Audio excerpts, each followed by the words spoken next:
John Brown's body lies a-mouldering in the grave. John Brown's body lies a-mouldering in the grave. John Brown's body lies a-mouldering in the grave, but his soul goes marching on. Glory, glory, hallelujah. Glory, glory, hallelujah. Glory, glory, hallelujah. But his soul goes marching on. The stars above in heaven are looking kindly down. The stars above in heaven are looking kindly down. The stars above in heaven are looking kindly down on the grave of old John Brown. Glory, glory, hallelujah. Glory, glory, hallelujah. Glory, glory, hallelujah. His soul goes marching on. He captured Harper's Ferry with his 19 men so true. He frightened old Virginia till she trembled through and through. They hanged him for a traitor, they themselves the traitor crew. His soul goes marching on. Glory, glory, hallelujah.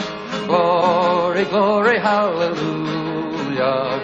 Glory, glory, hallelujah. His soul goes marching on. Well, he's gone to be a soldier in the army of the Lord. He's gone to be a soldier in the army of the Lord. Well, he's Chad, it looks like I think Bartolome's been seduced by the smells but his of soul the kitchen. goes marching on.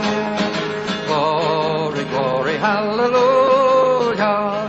Glory, glory, hallelujah. But you know, we're hot. Why don't we just, I mean, of course we're hot, but let's just... His soul goes marching on. Mine eyes have seen the glory of the coming of the Lord. He is trampling out the vintage where the grapes of wrath is stored. He's loosed the fateful lightning of his terrible swift sword. His truth is marching on. Glory, glory, hallelujah. Glory, glory, hallelujah. Glory, glory, hallelujah. His soul goes marching on.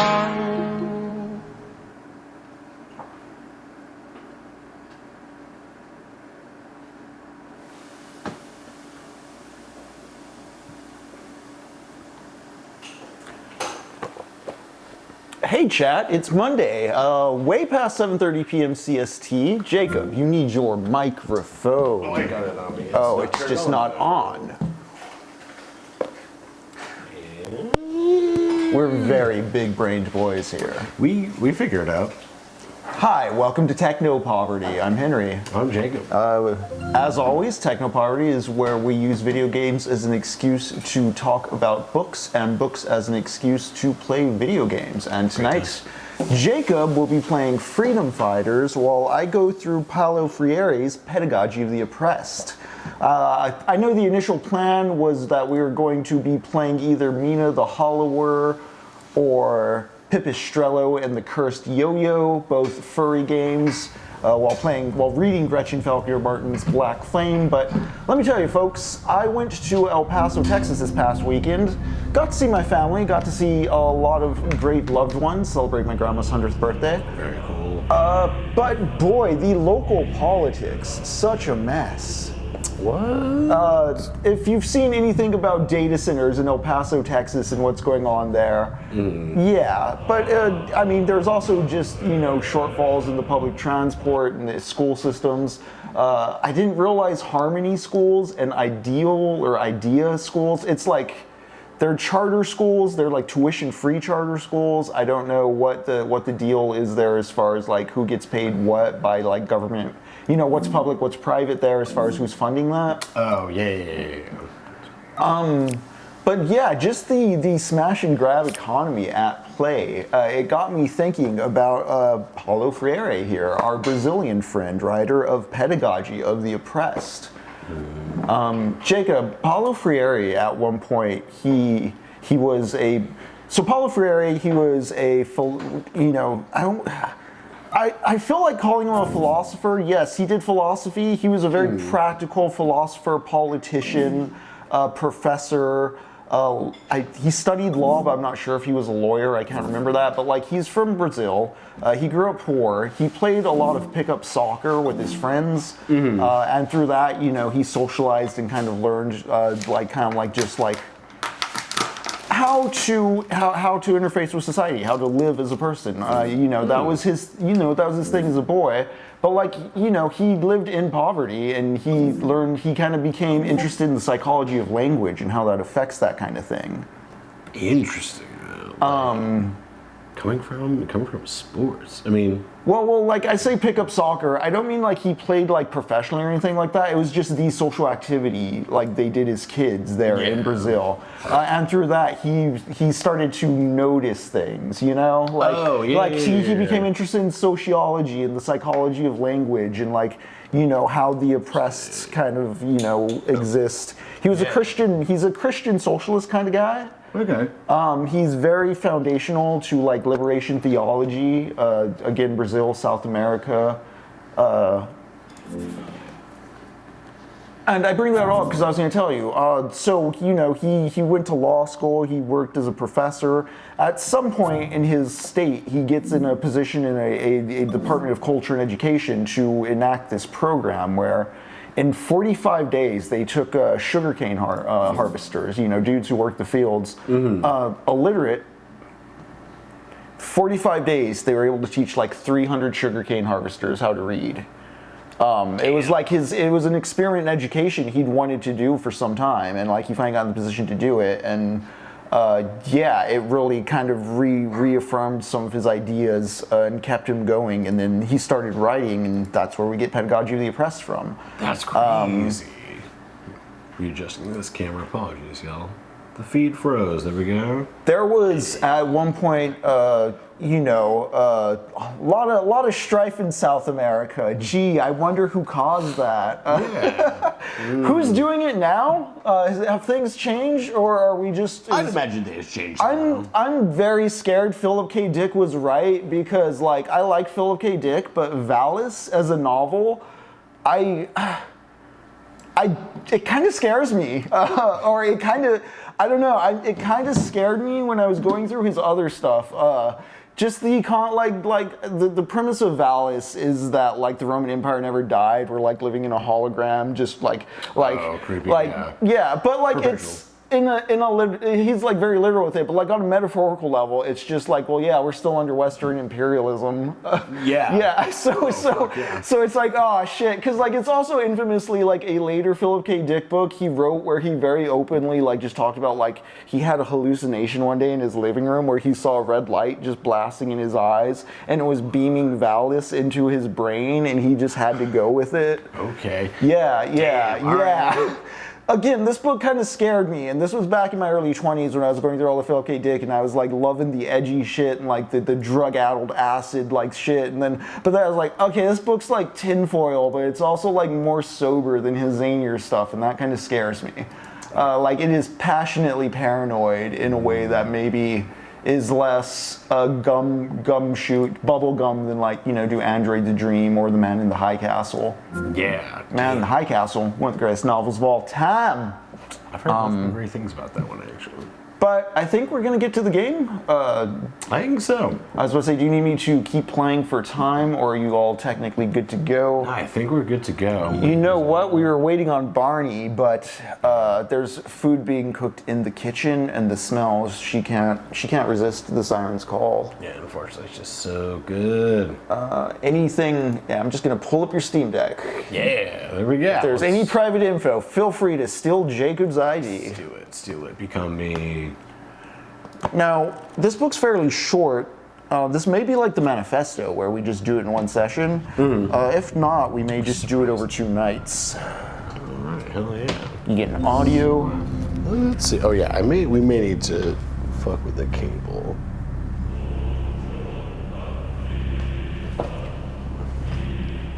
Let's see. I think it's working. How's your volume adjustment? Feeling good.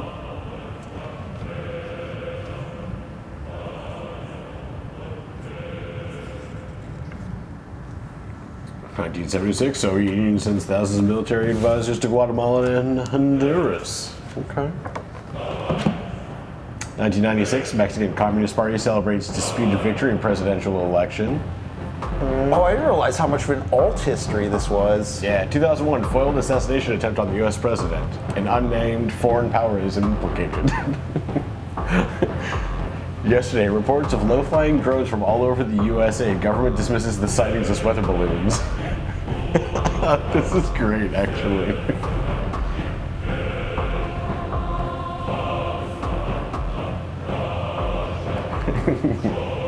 No, yeah, this is actually like I'm enjoying this cutscene direction. Yeah. You getting good volume on it? I think so. Let me see. I can never tell because it's like I hear part of it. I think. Okay, this one's mine. There we go. Jesper Kidd composed the music. I'm gonna keep that in mind. All right. Well, howdy, partner. Thank you. We did just redo some stuff in OBS, and I added some limiters so that the game should never peak over like -10 dB, and our voices shouldn't peak over like -2. So we should be safe to yell. Yeah. But also, I'm enjoying this. I didn't realize like how presentational it was going to be. But like, right, this was a PS2 era release? PS2, Yes. Xbox original? Yeah, because I think I played it on Xbox originally. Because this is definitely the one that like they didn't quite have like such a mindset of like the Xbox Live like drive, because like that was more the 360 era. Yeah. Oh hell yeah. We're gonna do One of those rent at Blockbuster games. Yes.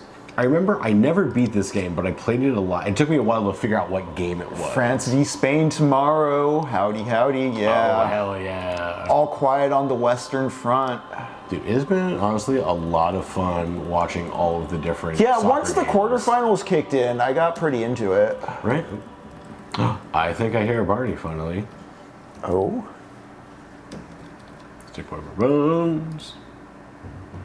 It's gonna be so funny if it's Argentina versus Spain.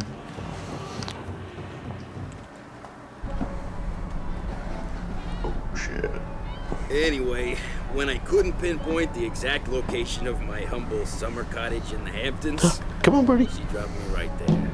Oh, damn, I look like an idiot still holding the drinks. on the Two table all racist night. countries against Well, each yes, other. no, her loss. What Up the up, clutch. Captain Let's get on with it. Quasar? What's up with the watch seat today, bro? Let's see. Isabella Angelina, a condo in Midtown Manhattan, drain plug, and a leaky garbage disposal. Do we have to I get do the like- crappiest route every We're gonna Monday get blue collar morning? workers saving I wish everybody. for once we get a Oh, fast okay, round okay, on the yeah, east yeah, side with yeah. a bu- It's an alternate history Isabella and Angel, whatever. She's that a Red Dawn? babe. Yeah, for like- running like- against But like Red it's Dawn. also, Super it's also a Mario. Red You saw Dawn her and on the TV live action Super Mario Brothers movie, you know? Besides, I don't Yes. follow all that conspiracy crap like you do. Yeah. What do you mean conspiracy crap? Doesn't the Soviet invasion of South America bother you? You The need a reality Soviet check. invasion of You know what? South America? Next thing you know, you'll be waking up under a Russian flag, and you won't think it's conspiracy crap then. Okay, I have Right. the Barney cam on, but she just You're left. so in denial. Look, try listening to those warning against Reds guys. Speaking of which, how about this Barney? first up? I'd really like to check out the plumbing on that Isabella chick. Hey, Hello? hey. I'm a How's that heterosexual troll? man. What do you Anybody know? home? Come here. Whew. No wonder. Sister Sludge sure needs a trained surgeon here. There is one here! Freeze! Don't move, remain calm, citizen! Whoa, hey, stay cool, man. I'm just the plumber. Where is your girlfriend, citizen? Girlfriend? Hey, she's not my...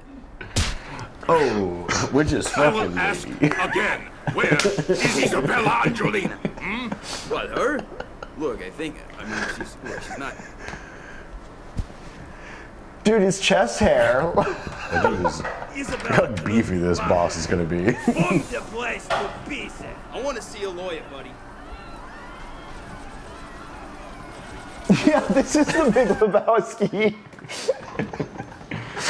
Oh shit, dude. Oh, shit. I need to run. Oh, fuck. But what about the Goyle's plumbing? Fall back, regroup. Oh, shit, that's right. I forgot this is like a squad commanding game. Hold on. We gotta change some settings on this. All right, I'm gonna start reading while you do that. I might trim the game down a few. That's fair.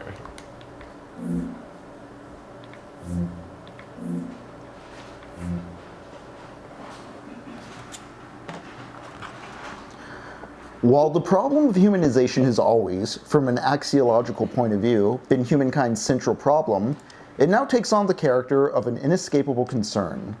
Concern for humanization leads at once to the recognition of dehumanization, not only as an ontological possibility, but as a historical reality. And as an individual perceives the extent of dehumanization, he or she may ask if humanization is a viable possibility. Within history, in concrete, objective context, both humanization and dehumanization are possibilities for a person as an uncompleted being conscious of their incompletion. But while both humanization and dehumanization are real alternatives, only the first is the people's vocation. This vocation is constantly negated, yet it is affirmed by that very negation. It is thwarted by injustice, exploitation, oppression, and the violence of the oppressors. It is affirmed by the yearning of the oppressed for freedom and justice, and by their struggle to recover their lost humanity. Keyboard batteries. Dehumanization, which marks not only those whose humanity has been stolen, but also, though in a different way, those who have stolen it, is a distortion of the vocation of becoming more fully human. This distortion occurs within history, but it is not a historical vocation. Indeed, to admit of dehumanization is as an historical vocation would lead either to cynicism or to total despair. Indeed, to admit of dehumanization as an historical vocation would lead either to cynicism or total despair. So, he's talking about the process of dehumanization, separatization, but how it's not acknowledged by history. To acknowledge it as part of history would drive one to be cynical or despairing. And I think it's very good to just maybe off the top here, just talk about that. Like the recognition of like dehumanization through like what's not mentioned, what's not implied. Like who's allowed to be executed and what goes unspoken about that. But also how it's collectively a boundary-setting thing. Early on in this stream, when we first kicked off this channel, we played Jet Set Radio Future, and as we were playing that, we read part of Albert Camus' The Rebel. I think we also bled into Umurangi Generation with that. But in Camus' The Rebel, he has that line where he says, I rebel, therefore...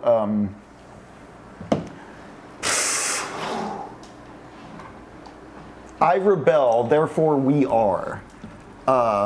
He talks about rebellion in the sense of rebelling against social norms or like social boundaries. Like, hey, when I decide to rebel against something, like say my boss wants me to work too many hours a day, when I say this is enough, I'm not putting up with this shit anymore, what you're making a plea to is an understanding or a recognition of a boundary of like a basic foundation of like human politeness, human acceptability, human tolerance. Like if we go beyond this line, we recognize as a collective species that's fucked up. Therefore, you know, the rebel is always kind of pushing and testing and seeing like, well, where are our boundaries here and what do we agree is fucked up, or where's there dissonances within that? Very good text. We were very early in the channel when we did that one. I might revisit it in full with some kind of other game because I was still shotgunning like 5 books. That was more when I was kind of shotgunning through books I was familiar with while playing Jet Set Radio Future. But anyways, so kind of keep that in mind because that's kind of going to be helpful for understanding where Freire is going for. Quickly, this way. The distortion occurs within history, but it is not an historical vocation. Indeed, to admit of dehumanization as an historical vocation would lead to either to cynicism or total despair. The struggle for humanization, for the emancipation of labor, for the overcoming of alienation, for the affirmation of men and women as persons would be meaningless. This struggle is possible only because dehumanization, although a concrete historical fact, is not a given destiny, but the result of an unjust order that engenders violence in the oppressors, which in turn dehumanizes the oppressed. We have no time for this. Follow me.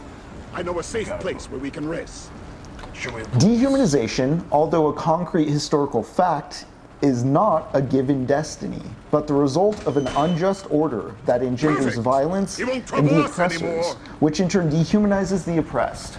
I just think about this with so many boomers and that's the way it is mentality. Like, that's destiny. Oh, a data center is coming to the town. Well, somebody's got to make a buck. Or like, well, there's no changing it. Like, I've been fated by the gods to accept this. And you can see that's like, I mean, I say the boomers, but I don't mean to get ageist or generational about it because that's just like, that's the easy impulse when you're superstitious. And superstition's the default state when you're not educated, and I'm not trying. Please hurry.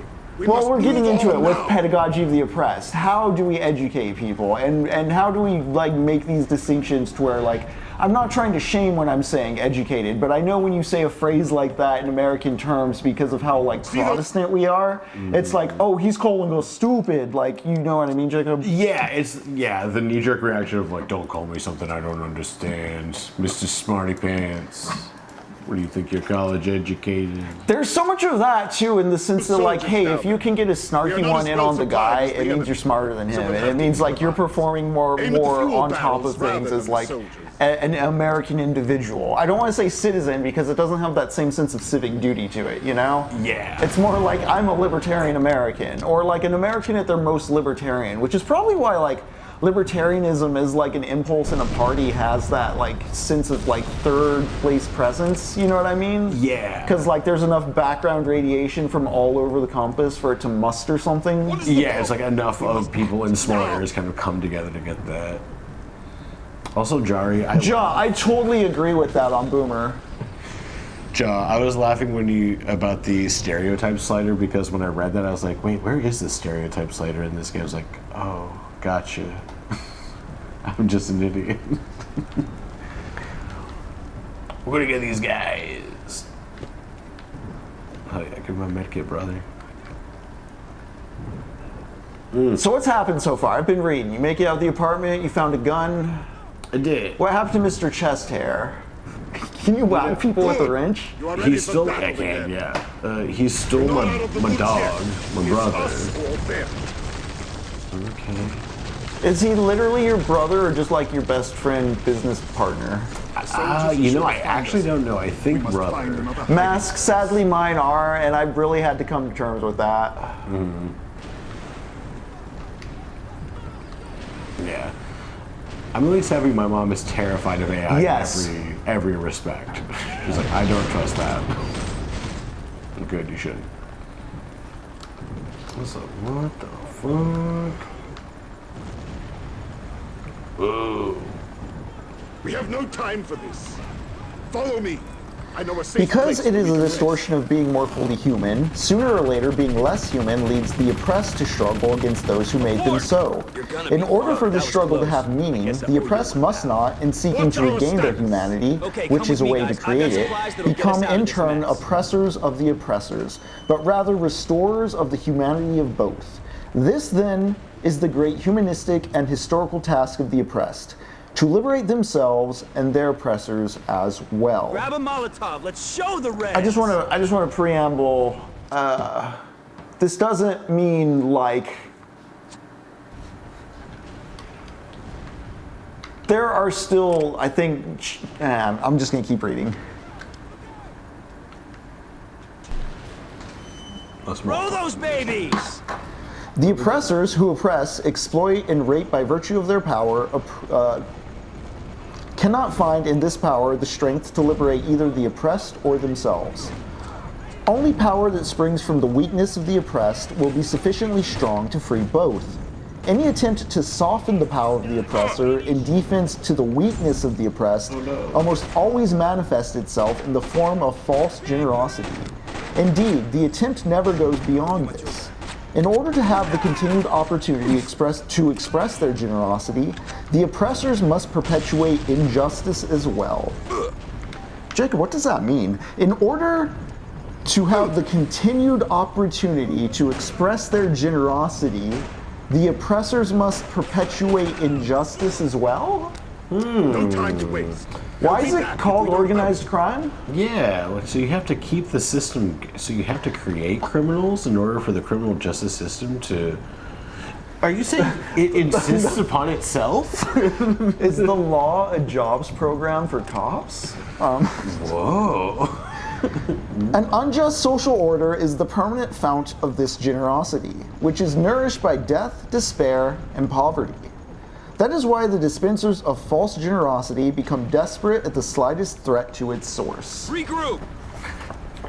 Observe enemy. True generosity Defend this consists area. precisely in fighting to destroy Open the this causes manhole which to your nourish range. false We can charity. escape to safety False below charity with the constrains the fearful and subdued, the rejects of life, to extend their Get back trembling here. hands. Pull out! True Abort! generosity lies in striving so that these hands, whether of individuals or entire peoples, need be extended less and less in supplication, Defend here. so that Open more this and more manhole. they become Pull back. human hands which can work escape to and safety below working in the transform the world. Work and working transform the world. This brings to mind John Milton in Paradise Lost, talking about like, beware of warlords, don't trust them to convert people, they're bad, don't believe anyone on the warpath is like a soldier of Christ. But like through like the work of actually providing good material like egalitarianism to the human race, that's how you get everybody believing in the God you want them to believe in. And I will be your regular news anchor from now on. We hope in time to obtain the cooperation of most of your familiar TV personalities once they return from a re-education Loving program this at our so training much. facilities in Alaska. Meanwhile, I will make sure you get all necessary information about our efforts to restore peace and stability in your troubled country. Our Soviet leaders have been concerned for years by the plight of the poor American people suffering under a corrupt regime. Today we have finally succeeded in liberating the suppressed masses of Americans from further hardship, and we will soon restore law and order in a new rule of government. And we expect and believe that every citizen will swear allegiance to this new order. Cooperate and you will reap all the benefits of the Soviet system. All measure of resistance will be futile and dealt with swiftly. Our great leader, Comrade General Tatarin, will be addressing the nation later. So on behalf of the dedicated staff here at the studio and the glorious Soviet armed forces, welcome New York to a better future. Yeah, Barney. What are you doing over there, Barney? Man, I love how quickly this game kicked off. Same. Like we're already underground. We're already resistance in like 3 steps. Like, what's the guys? The news already has changed. Yeah. Like you guys were like going down the street listening to Alex Jones, and then like 20 seconds later, you guys didn't realize like there were soldiers everywhere. Had no idea.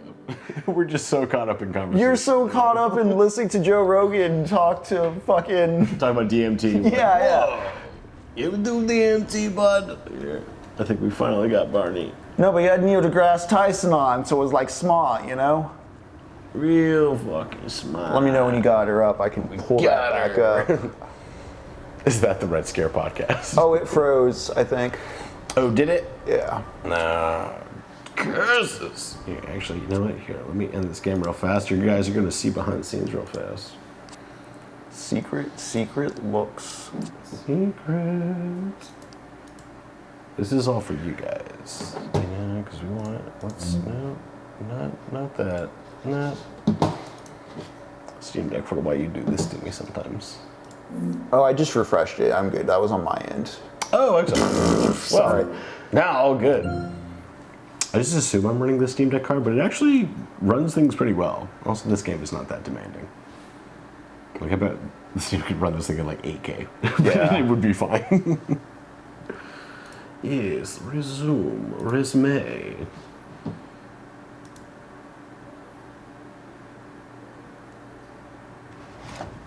So far, this game is a lot better than I remembered. Oh, baby. Look at doing it. Sorry, guys, one last time. This is me. It's cool. Since you're through a cutscene, I'm throwing the audio back down so I can get back to reading. Perfect. I'm just gonna change. This lesson and this apprenticeship must come, however, from the oppressed themselves and from those who are truly solidary with them. As individuals or as peoples, by fighting for the restoration of their humanity, they will be attempting the restoration of true generosity. Who are better prepared than the oppressed to understand the terrible significance of an oppressive society? Who suffer the effects of oppression more than the oppressed? Who can better understand the necessity of liberation? They will not gain this liberation by chance, but through the praxis of their quest for it, through the recognition of the necessity to fight for it. And this fight, because of the purpose given it by the oppressed, will actually constitute an act of love opposing the lovelessness which lies at the heart of the oppressor's violence. Lovelessness even when clothed in false generosity. And if you think his use of the word love and lovelessness is too anime or flowery, really, what does it take to like execute another human being? Like, you have to have an absence of the recognition of humanity, just a complete lack of love on any level. I think there's something to, I don't know, I've never really read anything on this chart, but this is the first time it's really starting to snap with me, where I'm like, oh yeah, like love as a semiotic, thing, like just like the way it's moved and shuffled and trafficked is a symbol in our society, but like, what is love really? And I don't mean that in a baby don't hurt me sense, just like, well, it is like, what you appreciate in another human, what you recognize and love within humanity, like, we'll have to go down that path sometime, gang. Love is fake. That's not true. Love. But almost always, during the initial stage of the struggle, the oppressed, instead of striving for liberation, tend themselves to become oppressors or sub-oppressors. The very structure of their thought has been conditioned by the contradictions of the concrete existential situation by which they were shaped. Their ideal is to be men, but for them, to be men is to be oppressors. Their ideal is to be men, but for them, to be men is to be oppressors. This is their model of humanity. This phenomenon derives from the fact that the oppressed, at a certain moment of their existential experience, adopt an attitude of adhesion to the oppressor. Under these circumstances, they cannot consider him sufficiently clearly to objectivize him, to discover him outside themselves. Under these circumstances, they cannot consider him sufficiently clearly to objectivize him, to discover him outside themselves. You have to occlude someone's identity completely from the possibility of you thinking that could be me. And, so much media with this us versus them funneling of violence is, in some ways, trying to draw those boundaries. Where do you stop being you? This is why I always cringe a little at the criticism of somebody's like, oh, I didn't watch that movie, it's not, or like, oh, I didn't even consider, like, not even I didn't watch, like, not that, when somebody says they didn't even give a movie a try because they knew it wasn't for them. Yeah, it's kind of a thing. Like, just like, oh, so you're just closed off from like trying to like, you have a very locked off like idea of like your thing, I guess. I don't know. I preemptively can tell art is bad. It's like, you can't though. Yeah. You generally can't do that. Otherism, Ja, yes. Oh hell yeah. Also, Mass, that's great that you can play Raft on the fucking Steam Deck. Okay. Subnautica also plays insanely good on the Steam Deck. This is also something that I have with, like, you can kind of see this with certain types of otaku or weeaboos or anime fans, where, like, there's a certain type of dude who likes anime because, in the sense, it's just novel, it's other, it's like, oh yeah, it's this weird thing from Japan. Yeah, like, Yeah. you wouldn't get it. Yeah, it's a very weird, like... They're the ones who do the very, like, Leo Prettiest butterfly specimen pin glassing thing, where they think they know a lot about the culture, and they're, like, it is the kind of delusional brain set where then they would go over there and just be totally wrecked by not being cool or instantly recognized and liked. Yeah, Josh, Sheep Detective's amazing. The post office is a Soviet stronghold. It is used as a supply depot to support troops advancing into the city. Your brother is being held somewhere inside. Okay, Raise your flag brother. on the roof to signal our victory. Like, if somebody watches a movie and then afterwards they go, like, that's not for me, it's like, yeah, I do that with food. Like, Yeah. you know, credit you tried. Yeah, It's the entire preemptive part, yeah. It's weird not to, though, because I'm thinking of, like, that, was it Zombieland? I watched the advertisements. Everything in the movie seemed like I would like the movie. There was comedy, zombies, where I was like, That sure. was one of the early, like, it felt cynically made, like, studio thing, trying to pretend to be an indie thing. Yes. And I was like, I just didn't... Because I watched it specifically here. remember the trailer to that being like, the next cult hit, or some shit like that. Like, yeah, that really soured me on it. I was like, you don't get to, like, declare that if you're, like, a movie, like, you're like a studio movie getting, like, national distribution. Like, there are studio movies that get national distribution and flop and then later become cult hits, but that's not the same thing as, like, trying to call your shot on that before releasing. Raise your flag. The post office is a Soviet stronghold. It is used as a supply depot to support troops advancing into the city. Honestly, L-Man, I don't know enough Star Trek. Alright. Sick. Alright, I don't remember where we're going, but we'll do this. But it seems like Jaw says yes. It does sound in line with, like, No Exit and his general ethos of, like, hell is other people, but not in the way that, like, other people are miserable, but the way you, like, define yourself through imagining what other people are thinking about you. Driving yourself neurotic. Yeah.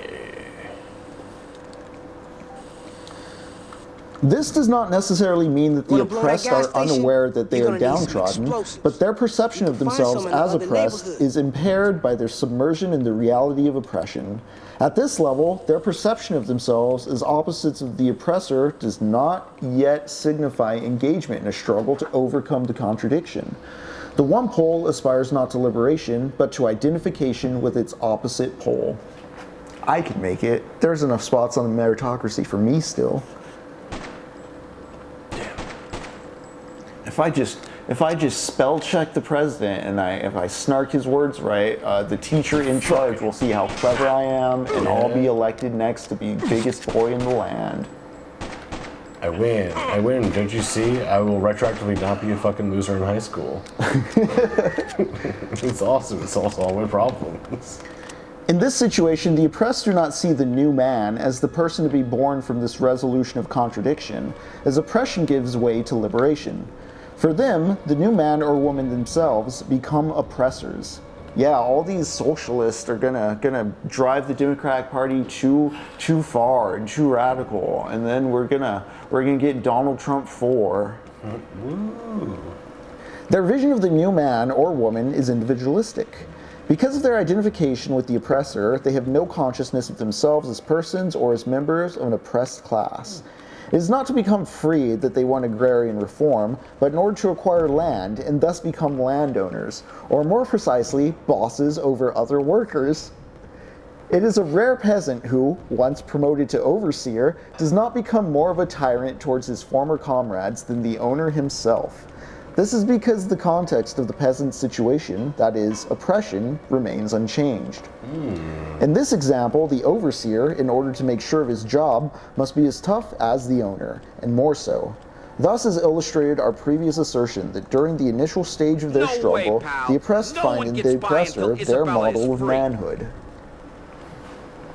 Now you're a man. Oh my Man, how's this shooting adventure going? Have you executed enough others to like feel 10 inches thick? Yeah, you know, I will say this. This is the first game where they give you a wrench, and you have to use the wrench to like open up a manhole.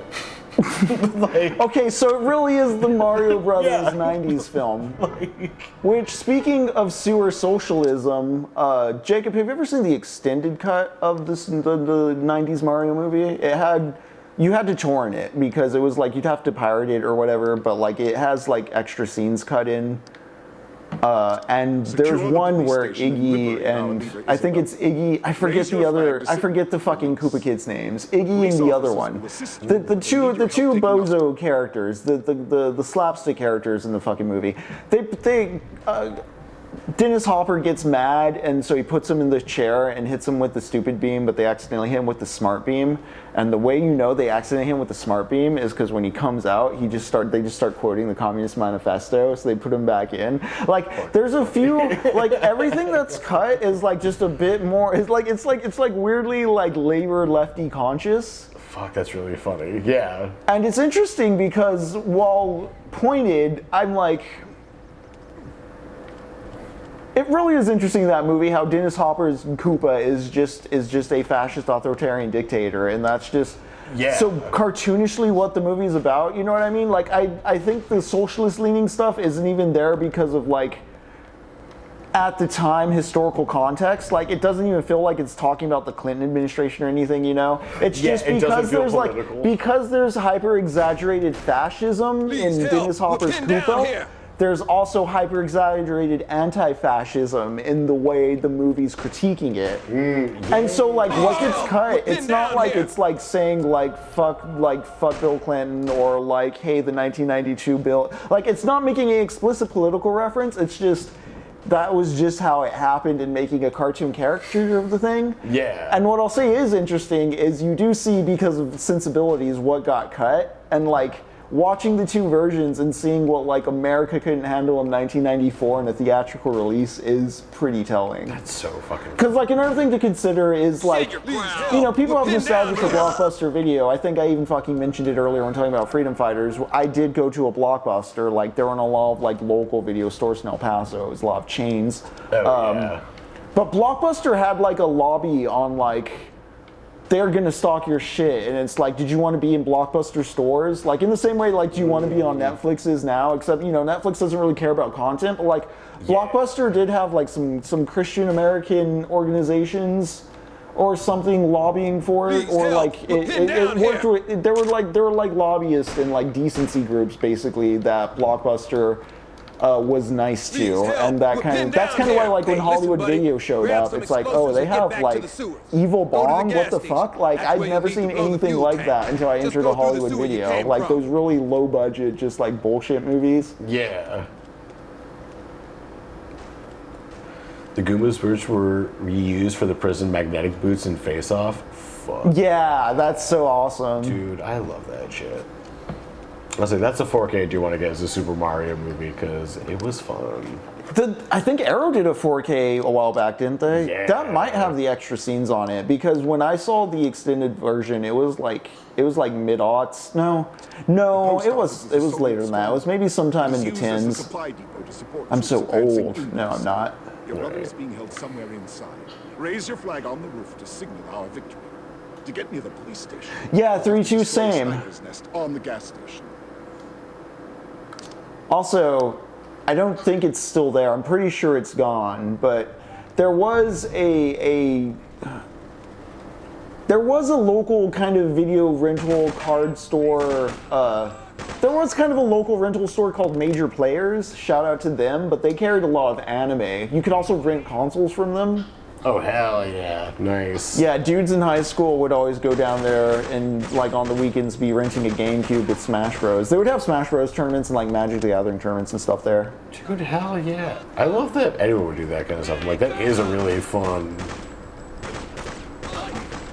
Alman says, but I think there's also an unconscious desire to go on desiring, like, you expect to be successful in being a capitalist, and it keeps you in the hook a while, substantiating the mythos. Yep. Also, L-Man, like, you know, the overseer has been promoted but can still be fired very easily, whereas the master's in that position forever. Yeah. Unless, you know, guillotine. Oh shit, it's gonna blow. Even revolution, which transforms a concrete situation of oppression by establishing the process of liberation, must confront this phenomenon. Many of the oppressed who directly or indirectly participate in revolution intend, conditioned by the myths of the old order, to make it their private revolution. The shadow of their former oppressor is still cast over them. A private revolution? Gang, we literally... I was just going to tell Jacob to play GTA again. Like, we literally didn't think of Freedom Fighters until Hey Surge, friend of the show, guest and chatter, like 2 hours ago. He just mentioned Freedom Fighters while I was talking about Pedagogy of the Oppressed on Discord with him. Oh yeah, oh yeah. And I was like, you know what? I remember L-Man talking about it on our Discord. Jacob's been wanting to do it. Like, I didn't realize how much of a personal revolution it was going to be. Truly. Ladies and gentlemen, theys and thembies, all friends from all quadrants of the chart beyond the binary, fuck the structures. It's been another techno-poverty miracle. Alright, techno-housing thoughty. Glad y'all are here to witness it. Let's see, where we go. The fear of freedom, which afflicts the oppressed, a fear which may equally well lead them to desire... Oh, okay. Your brother is being held somewhere inside. Raise your flag on the roof to signal our victory. And just let me know if a cutscene pops up. Okay, I'm sure. The fear of freedom which afflicts the oppressed, a fear which may equally well lead them to desire the role of oppressor or bind them to the role of oppressed, should be examined. One of the basic elements of the relationship between oppressor and oppressed is prescription. Every prescription represents the imposition of one individual's choice upon another, transforming the consciousness of the person prescribed into one that confronts... Every prescription represents the imposition of one individual's choice upon another, transforming the consciousness of the person prescribed into one that conforms with the prescriber's consciousness. Thus, the behavior of the oppressed is as prescribed behavior, following as it does the guidelines of the oppressor. The oppressed, having internalized the image of the oppressor and adopted his guidelines, are fearful of freedom. Freedom would require them to eject this image and replace it with autonomy and responsibility. Freedom is acquired by conquest, not by gift. It must be pursued constantly and responsibly. Freedom is not an ideal located outside of man, nor is it an idea which becomes myth. It is rather the indispensable condition for the quest for human completion. To surmount the situation of oppression, people must first critically recognize its causes, so that through transforming action they can create a new situation, one which makes possible the pursuit of a fuller humanity. But the struggle to become more fully human has already begun in the authentic struggle to transform the situation. Although the situation of oppression is a dehumanized and dehumanizing totality, affecting both the oppressors and those whom they oppress, it is the latter who must, from their stifled humanity, wage for both the struggle for a fuller humanity. The oppressor, who is himself dehumanized because he dehumanizes others, is unable to lead this struggle. However, the oppressed, who have adapted to the structure of domination in which they are immersed and have become resigned to it, are inhibited from waging the struggle for freedom for so long as they feel incapable of running the risks it requires. Moreover, their struggle for freedom threatens not only the oppressor, but also their own oppressed comrades, who are fearful of still greater repression. When they discover within themselves the yearning to be free, they perceive that this yearning can be transformed into reality only when the same yearning is aroused in their comrades. But while dominated by the fear of freedom, they refuse to appeal to others, or to listen to the appeals of others, or to even the appeals of their own conscience. They prefer gregariousness to authentic comradeship. They prefer the security of conformity with the state of unfreedom to the creative communion produced by freedom and even the very pursuit of freedom. They prefer gregariousness to authentic comradeship. They prefer the security of conformity with their state of unfreedom to the creative communion produced by freedom and even the very pursuit of freedom. This just makes me think of like Destiny wanting to say the R word and the N word and like that kind of like dirtbag vector of like liberal online punditry. The Plattner crowd in some ways, you know, well, I don't have to wipe my ass if I just say fuck Israel every now and then, right? Like, Yeah. like, oh, I have to learn things? I have to like engage in a way. Oh, I've seen Andor Mask for Mask. Big fan. Big fan of season 1. I mean, it's a good show overall. I don't know how rare this opinion is among the fandom. I don't know what orthodoxy is, but like, I prefer season 1 a bit more to season 2.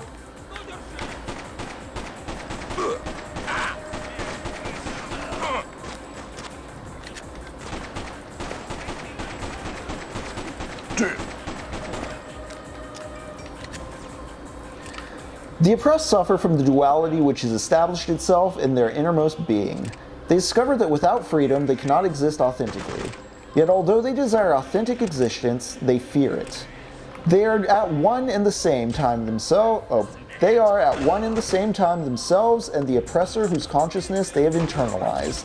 The conflict lies in the choice between being wholly themselves or being divided, between ejecting the oppressor within or not ejecting them, between human solidarity or alienation, between following prescriptions or having choices, between being spectators or actors, between acting or having the illusion of acting through the action of the oppressors, between speaking out or being silent, castrated in their power to create and recreate, in their power to transform the world.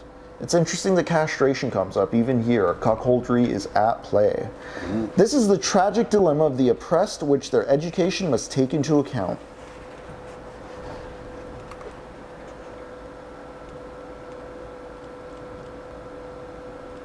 Yeah, Mask, I think season 1's priorities are that it's like 3 solid stories or 4 solid, like it's 4 solid arcs. And all those stories are like escalating displays of like how bad the material conditions of the empire are that people choose to rebel. Like, I don't think it's necessarily like anything reflective of like, I mean, this isn't wholly true, death of the author, and like, yes, it does reflect our current times, like in the terms of like, it's hitting on emotions and broad, vague ideas that do hit. What I'm saying is like, I really like how season 1 treats the Star Wars universe in a haptic and considered way, and through that is about how horrible conditions under the Empire are, and it really dramatizes like, yeah, I'd rebel under this too.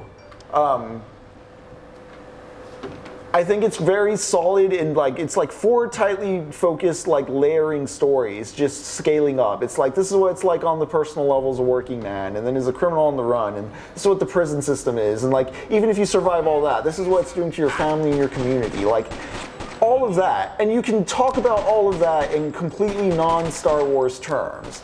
I feel season 2, there's just a bit too much, we gotta plant seeds for like, hey, remember Rogue One? Hey, remember, like this is gonna end up in episode 4. Like, there's just a lot of like, it's concerned with like bridging the gap and making it consistent with the greater Star Wars lore in some ways that I think it's still fun. I just don't think those priorities are as interesting as what season 1 is prioritizing.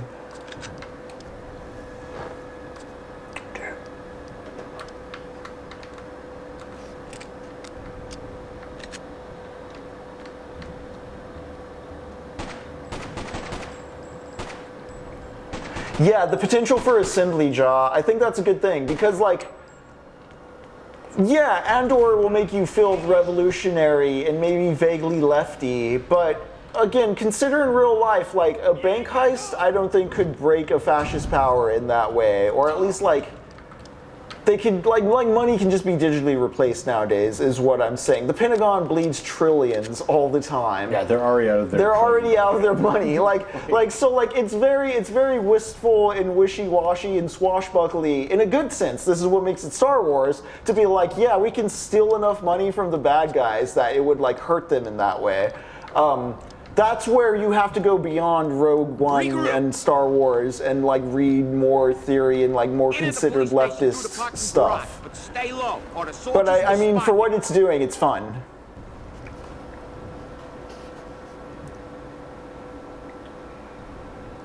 This book will present some aspects of what the writer has termed the pedagogy of the oppressed, a pedagogy which must be forged with, not for, the oppressed, whether individuals or peoples, in the incessant struggle to regain their humanity. This pedagogy makes the oppression and its causes objects of reflection by the oppressed, and from the reflection will come their necessary engagement in the struggle for their liberation. And in the struggle, this pedagogy will be made and remade. The central problem is this: how can the oppressed, as divided, unauthentic beings, participate in developing the pedagogy of their liberation? Only as they discover themselves to be hosts of the oppressor can they contribute to the midwifery of their liberating pedagogy. As long as they live in the duality in which to be is to be like, and to be like is to be like the oppressor, this contribution is impossible.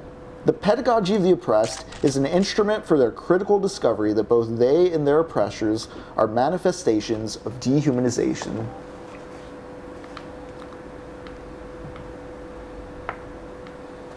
Ooh, wanted. Who's this lady? Tell you what, probably gonna be. Yeah, Master, I do agree that those are strong parts. Honestly, I wanted more Saul than we got, if I'm remembering it right. That is Forrest Whitaker's character, correct? I wanted more Forrest Whitaker in season 2. I know people are like, oh, but he's tastefully placed. It's like, no, like, I think if you're of that opinion, you might be taking the show a bit too seriously. You know what I mean, Jacob? Yeah. Saul Guerra, Guerra, because it's supposed to be like a Che Guevara. It's coming back to me now. Yeah, no, like he's already a walking like hammy straw man, like not straw man, but like he's a hammy caricature of the real thing already. Like, have fun with him. Don't be precious about it. Come on.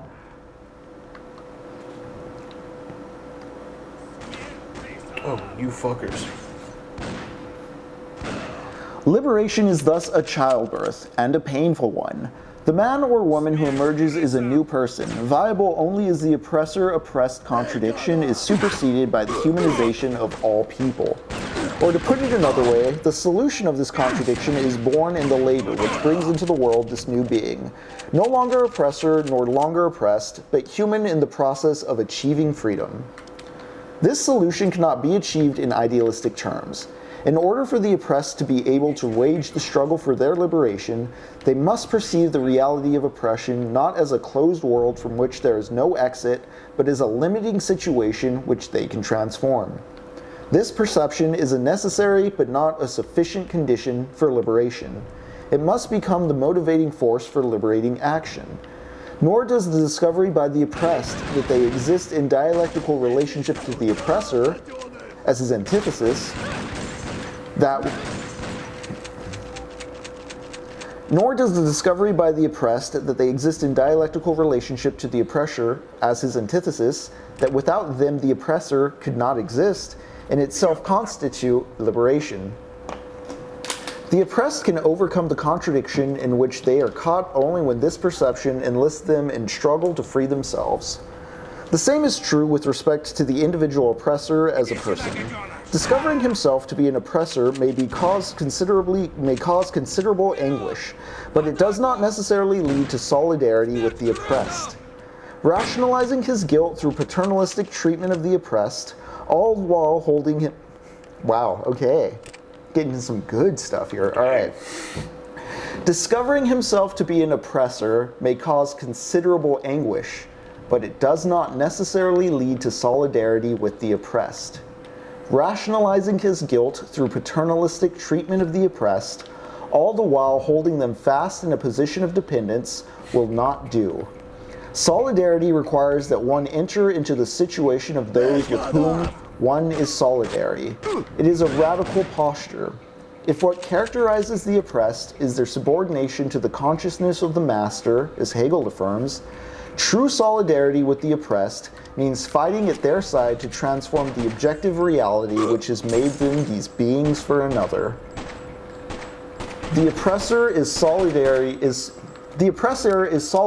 with the oppressed only when he stops regarding the oppressed as an abstract category and sees them as persons who have been unjustly dealt with. They're not black people, they're people, although I don't mean that in a colorblind way.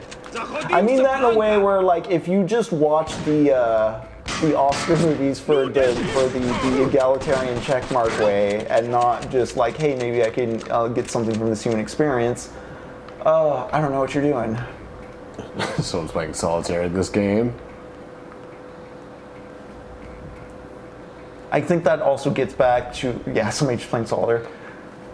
I think that gets back to what we were talking about with that certain type of anime fan where it's like holding it at a distance. Like, oh, they're Japanese people. It's different. There's a novelty there. Yeah. Instead of just being like, this is good human art. It resonates with me beyond language barriers. Like, that's a cool thing that humans can do, you know? They can make things that communicate in a language like you recognize on sight. It's not a spoken language, it's a visual language, but it hits something in your brain. There's like a recognizable shared vocabulary there among our species. Also, this shotgun feels so good in this game. Does it? Like, the ragdolls are incredible for how old this game is. I don't know what song I would put it to, but just a music video, AMV style, you know, it's 2008, I'm cutting videos on YouTube.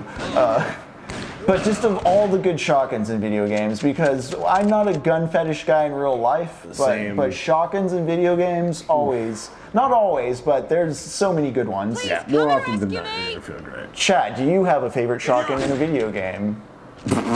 You don't have to let us know. I'm gonna go back to reading. But damn, dude, they're like, do they flop or is it like ragdoll? What's that? Is it ragdoll? The bodies? Yeah, it's pretty fun too. Like, I don't know how long after he's still. Yeah, there's still ragdolls after. Sick. I mean, you're also playing this on a machine that's way stronger than a PS2. So look, it's the sexy lady from the Wanted posters. Oh, is it? Wanted. Oh, she's a cool rebel girl. You know it. She's a rebel baddie. What do you mean this game's too paternalistic? There's a cool woman. Oh, sick. Are we about to embarrass everyone by putting our own flag over here? Sick. You gotta shoot guys first. You always gotta shoot guys, Jacob. Can I do it from here?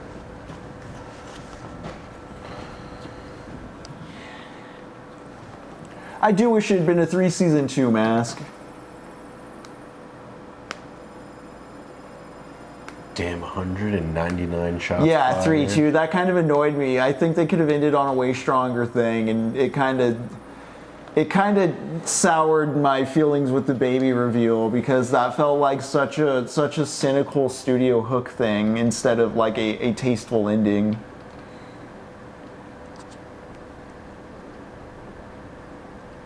Yeah, Mask, I think I recognize that about not being the real target as well, which also, I didn't feel like I was the real target for as well, but please go give Michael Burns' communism video a watch or 5. Just do him a solid. I'd love to see that video do well. He has a communism video up on YouTube right now you should be checking out.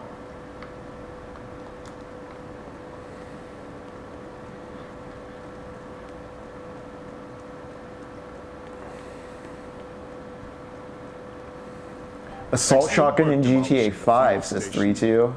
We're able to move around at our leisure now that the snipers are gone.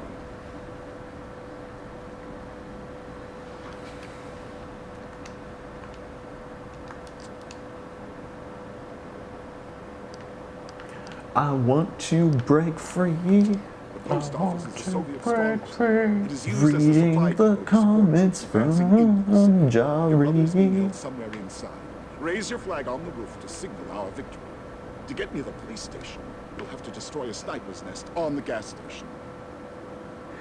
Yeah, I also think, you know, for instance, older folks who are, I think of how many like seniors and stuff for Trump there are, like things like that. And it's just like, well, yeah, like they're locked in, like beyond, like they don't see it as like needing any kind of way out. They're like, well, I need to be out of a thing for. Yeah.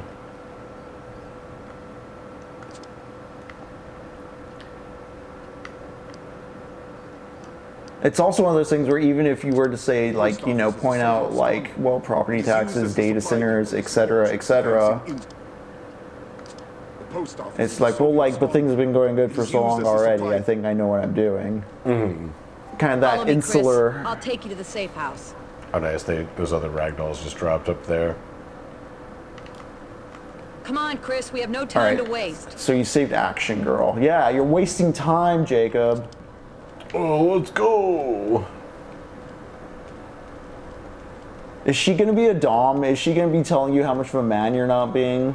God, I hope so. I hope she punishes me. Back! I am thinking about I owe that. it all to this man. Hey, you must be Chris. Come on in. Did I just get a Jacob solo freestyle? A little bit. Just a little bit.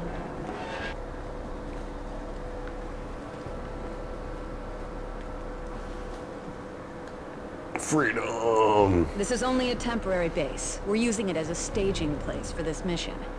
Let's plan. See, it has a walk and talk Like it before or the not, PS3 you have a new era. profession now.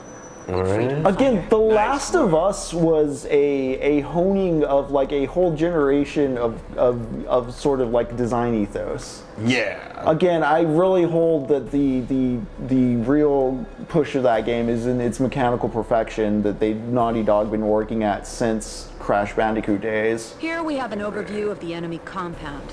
You can see them unloading equipment. They're using this Eyes post up here, office as a temporary soldier. command center and planning further advances into the city from here. Really this close? Really set them back if we recapture this area. I mean, it's a You won't video be game alone. from what, 2003? Ever since you proved yourself by rescuing me, people are starting to believe in you. Whoa. Does she actually have like Yeah, she got areola? nipples. Yeah, wow. Listen, it's I'll let you 2003. lead two of my best men into action. No woke games. Also, I got some Riz. Come with me. Before games were woke, even though like it's like, oh, they Get have a over woman here. doing Yes, something sir. that's Let's woke get now. after 'em. That has As become long woke as they are again. recruited, these guys will follow you wherever But you no, go. like if she Just like she bodyguards. Now go fight. Good luck. Well, this is the fun part, because I can be like, Regroup. Moving out. alright, so that one goes. Watch for Soviets. okay, because she's also channeling like this is back post when you Halo, order, so sir. like they were also like we need a Cortana, you know. Yeah. Defend here. But there is something to Defend the this area. Yes, sir. domineering kind of like make sure you're in shape Regroup, soldier. Just roger like that. having there's just a lady in my head who like if I'm worried I'm as insecure as a man, she can point it out and I won't feel awkward Report about any it in the way a activity. dude would make Scan me that feel. area. I'll find him. Stand your ground. I'll stay low. Stand your ground. Do or die. Abort. Yes, sir. Fall back. Falling in. Alright, boys. Now that I've got my little boys following me. Also, what's up here?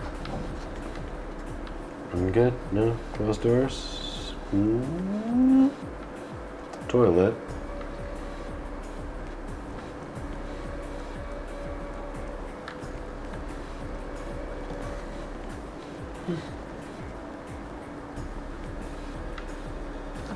Defend my toilet, soldier. Okay, there's nothing up here. Perfect. Waste of time.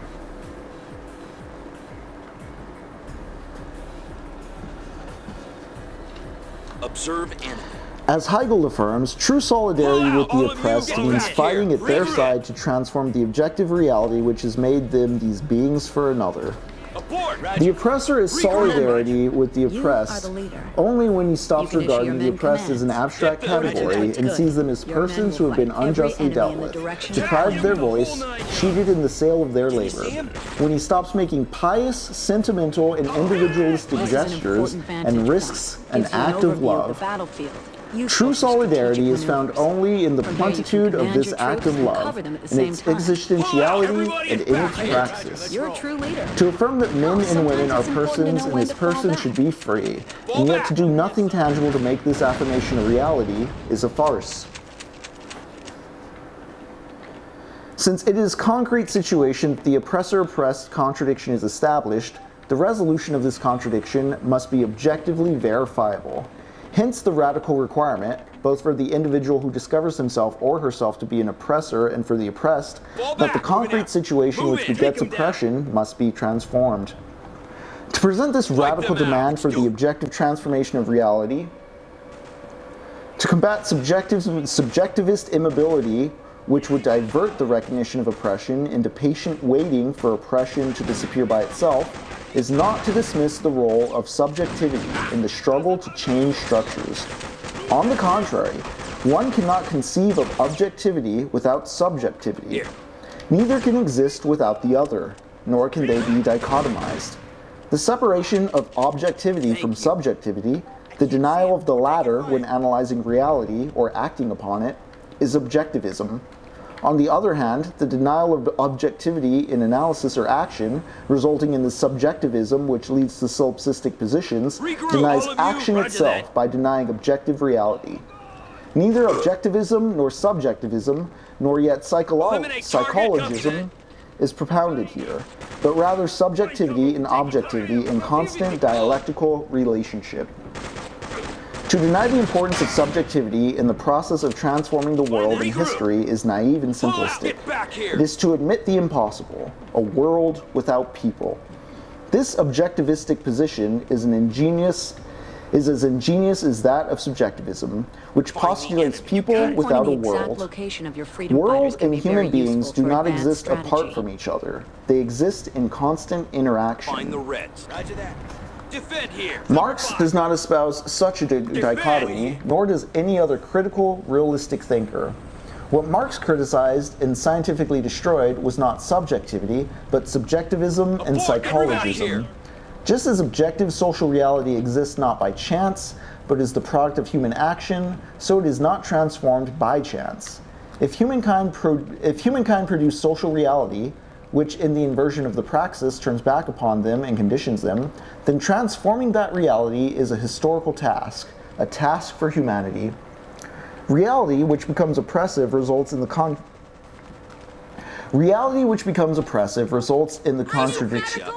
contradistinction of men as oppressors and oppressed.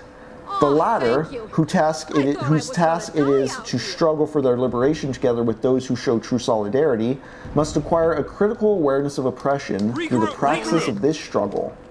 One of the gravest obstacles to the achievement of liberation is that oppressive reality absorbs those within it and thereby acts to submerge human beings' consciousness.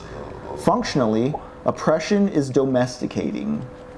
Sun rays, bro. Ooh, that's pretty. Yeah, I just happened to catch that. I was like, oh. What city are you in? New York? Yeah, we in New York. Abort! Moving out. Pull out! Fall back! Where are we going after this, boys? One of the gravest obstacles to the achievement of liberation is that oppressive reality absorbs those within it and thereby acts to submerge human beings' consciousness. Functionally, oppression is domesticating. To no longer be prey to its force, one must emerge from it and turn upon it. This can be done only by means of the praxis, reflection and action upon the world in order to transform it. Making real oppression more oppressive still by adding to it the realization of oppression corresponds to the dialectical relation between the subjective and the objective. Only in this interdependence is the authentic praxis possible, without which it is impossible to resolve the oppressor-oppressed contradiction. To achieve this goal, the oppressed must confront reality critically, simultaneously objectifying and acting upon that reality. A mere perception of reality not followed by this critical intervention will not lead to a transformation of objective reality, precisely because it's not a true perception. This is the case of a purely subjectivist perception by someone who forsakes objective reality and creates a false substitute. Are you remembering to check the map every once in a while? I didn't even know I could. A different type of false perception occurs when a change in objective reality would threaten the individual or class interests of the perceiver. In the first instance, there is no critical intervention in reality because that reality is fictitious. There is none in the second instance because intervention would contradict the class interest of the perceiver. In the latter case, the tendency of the perceiver is to behave neurotically. The fact exists, but both the fact and what may result from it may be prejudicial to the person. Thus, it becomes necessary, not precisely to deny the fact, but to see it differently. This rationalization as a defense mechanism coincides in the end with subjectivism. A fact which is not denied, but whose truths are rationalized, loses its objective I'll take you to the base. safe house. It ceases to be Pull out, all of concrete you! and becomes a myth created in defense of the class of the perceiver.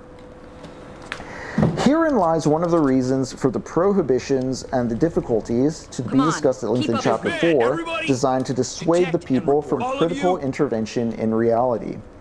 The oppressor knows full well that this intervention Yes, would not and be I to owe it all his to this interests. man. What You is must to be his Chris. interest is Come for on the in. people to continue in a state of submersion, impotent in the face of oppressive reality.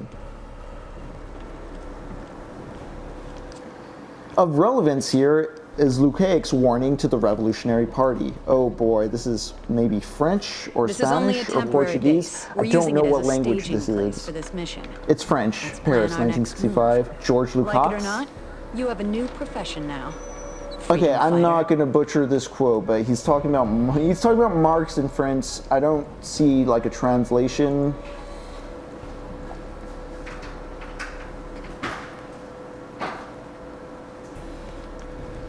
But what is to his interest is for the people to continue in a state of submersion, impotent in the Here face we of have an oppressive overview of reality. the enemy compound. In affirming You can this see them necessity, unloading Lukács is equipment. unquestionably They're using this posing the post problem office as a of temporary critical command center intervention. and planning further advances into the Oh, city okay, from okay, here. okay.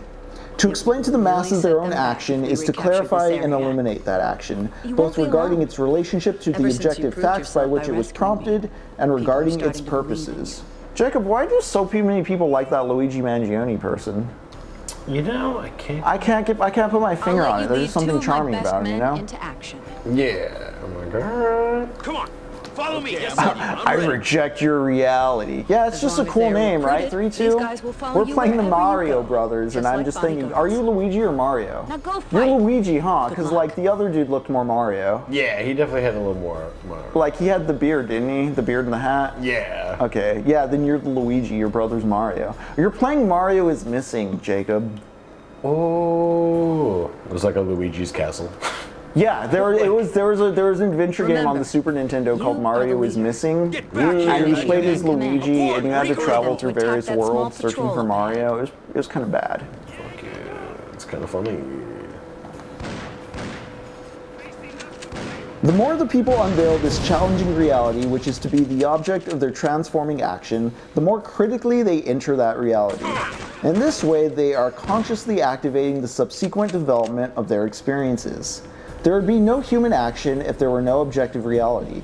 No world to This be is an the not important I vantage of the point. person and Gives to you an challenge overview of the them. battlefield, Just as there would be no useful for human action strategic if humankind were not a From here you project. can command If your he or troops she and were not cover them able at the to same transcend time. himself or herself, if one were not able to perceive reality and understand it in order to transform it. We do collectively like refer to ourselves as a named thing. That is right there a project. Yeah. A project agreed upon. And as you can see, Jacob has identified people Eliminate. Good. Your men will fight designated every to enemy not in the be part of direction this you're project pointing. anymore. Yeah, like kill that guy. Has there been any like positive like value politics these people have espoused as far as like what they're fighting for, or is it just like personal vendetta for your brother? Defend You here. know, nothing quite yet, other than just like, Just you know, like the Russians just invaded. Yeah. Regroup. Great. Sweep that. Pinpointing Defend the this exact area. location of your freedom fighters can be very useful for advanced strategy. In dialectical thought, world and action are intimately interdependent. Remember that you can But always action join the is fight human to help only when out it's your not men. merely an occupation, but also a preoccupation. That is, when it's not dichotomized from reflection. Reflection, which is essential to action, is implicit in Lukács' requirement of explaining to the masses their own action. Just as is implicit in the purpose he attributes to this explanation, that of consciously activating the subsequent development of experience. Oh, there's a footnote later down on the other page that actually translates the Lukács quote, which is the materialist doctrine that men are products of circumstances and upbringing, and that, therefore, changed men are products of other circumstances and changed upbringing. Forgets that it is men that change circumstances and that the educator himself needs educating. Okay. Okay. Hell yeah. Thank you so much. Man.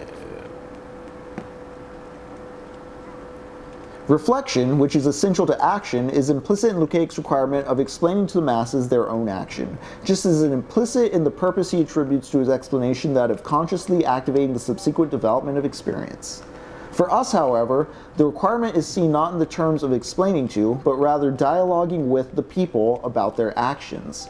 In any event, no reality transforms itself, and the duty which Lukács ascribes to the Revolutionary Party of explaining to the masses their own action coincides with our affirmation of the need for the critical intervention of the people in reality through the praxis. The pedagogy of the oppressed, which is the pedagogy of people engaged in the fight for their own liberation, has its roots here. And those who recognize or begin to recognize themselves as oppressed must be among the developers of this pedagogy. You must first see yourself as oppressed to recognize the oppressor. You must be able to first see the power dynamic to understand which end of it you're on, you know? Yeah. I mean, I gotta read or some shit. No pedagogy which is truly liberating can remain distant from the oppressed by treating them as unfortunates and by presenting for their emulation models from among the oppressors. The oppressed must be their own example in the struggle for their redemption. Alright, I'm going to bookmark it here because I see the red blinking on that there battery. Oh, good catch. Yeah. You've been cruising. So I'm going to watch you play for a moment. Chat, we're going to kind of watch Jacob play. Maybe once the camera dies, I'll pull up the bumper screen. We'll go to break, stand up, stretch, be kind to our skeleton. You know the drill. Maybe Barney will actually be on cam in the back half of the show. We'll see. Yeah, right? Whoa, shit. Regroup!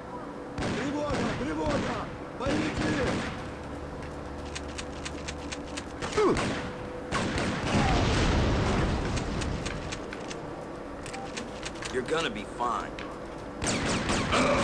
Oh, not you, sir. You even like revive them like Gears of War characters. Interesting. Yeah.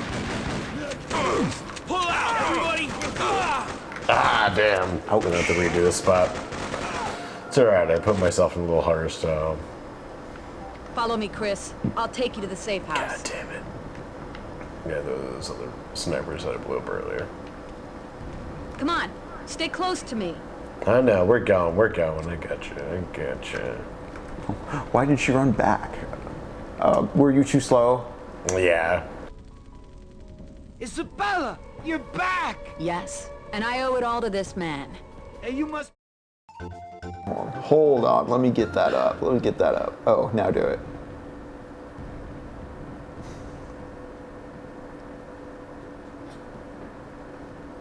Do it one more time. Hello, and welcome back to Technopoverty. I'm Henry. I'm Jacob, and this is Barney. I think Barney needs a mic. We fussing with you. This is unfortunately what happens when you're we fuss. We're going to be getting back to Pedagogy of the Oppressed as Jacob plays Freedom Fighters. I'm going to pull that up right now. But just to bring it up, the next movie we're going to be watching this Sunday on Discord is going to be No Other Land. I think sometime after that we may go for The Monkey. I need to bump that up my priority list. I still haven't seen it. Oh, same. So maybe weekend after next. So that's what you can look out for here on the Technopoverty Discord. There on the Technopoverty Discord, better put. Oh, interesting. Corridor. I love Corridor videos. Yeah, Jocelyn, it's a Corridor Crew thing talking about, the Metal Gear Solid style conversation between the hosts. Yeah, apologize. I didn't catch that earlier. Oh, it was said during break time. We're good. All right. Let's move. Right. Let's go, boys. Let's not fuck it up this time. All right, I'll leave you with your boys. These guys will follow you wherever you go. Just Pull like out, all of you. Oh, as long as they're recruited, they'll go wherever you go. Okay. Yeah, boy. You hear that, boys? You just pull out. You get to tell them to pull out. Nice. Oh, boys, defend me. Let's go, boys. You are the leader. You can issue your men commands. The Pedagogy of the Oppressed, animated by authentic humanist, not humanitarian, generosity, presents itself as a pedagogy of humankind. Pedagogy which begins with the egoistic interest of the oppressors, an egoism cloaked in the false generosity of paternalism, and makes of the oppressed the objects of its humanitarianism. It self-maintains and embodies oppression. It is an instrument of dehumanization. Yeah, the difference between humanism and humanitarianism, or the humanitarianism is like, oh, you're fated for such a poor spot, why don't I help you as a powerful person?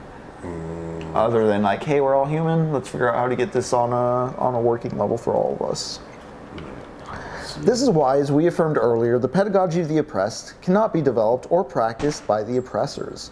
It would be a contradiction in terms of the oppressors not only defended, but actually implemented a liberating education. But if the implementation of a liberating education requires political power and the oppressed have none, how then is it possible to carry out the pedagogy of the oppressed prior to the revolution? This is a question of the greatest importance, the reply to which is at least tentatively outlined in Chapter 4. One aspect of the reply is to be found in the distinction between systemic education, which can only be changed by political power, and educational projects, which should be carried out with the oppressed in the process of organizing them. The pedagogy of the oppressed, as a humanist and libertarian pedagogy, has two distinct stages. In the first, the oppressed unveil the world of oppression and through the praxis commit themselves to its transformation. In the second stage, in which the reality of oppression has already been transformed, this pedagogy ceases to belong to the oppressed and becomes a pedagogy of all people in the process of permanent liberation. We can get everybody at least aware of the knowledge and of the thinking and the lensing and the understanding. This is why those who wish to maintain power structures are so strict on censorship. Like, kind of amazing to think about words and what they're capable of doing and helping others get infected with thoughts and what those thoughts can do as far as inspiring material and physical motion through the world. Yeah. Charity paternalism, yeah, Ja. In both stages, it is always through action and depth that the culture of domination is culturally confronted. In the first stage of this confrontation occurs through the change in the way the oppressed perceive the world of oppression. In the second stage, through the expulsion of the myths created and developed in the old order, which like specters haunt the new structure emerging from the revolutionary transformation. Give me a report. The expulsion of the myths created and developed in the old order, which like specters haunt the new structure emerging from the revolutionary transformation. Abort, everybody! The pedagogy of the first stage must deal with the problem of the oppressed consciousness and the oppressor consciousness. Remember to check the map the once problem in a of while. men and women who oppress and men and women who suffer oppression. It must take into account their behavior, their view of the world, and their ethics. A particular problem is the duality of the oppressed. They are contradictory, divided beings, shaped by and existing in a concrete situation of oppression and violence.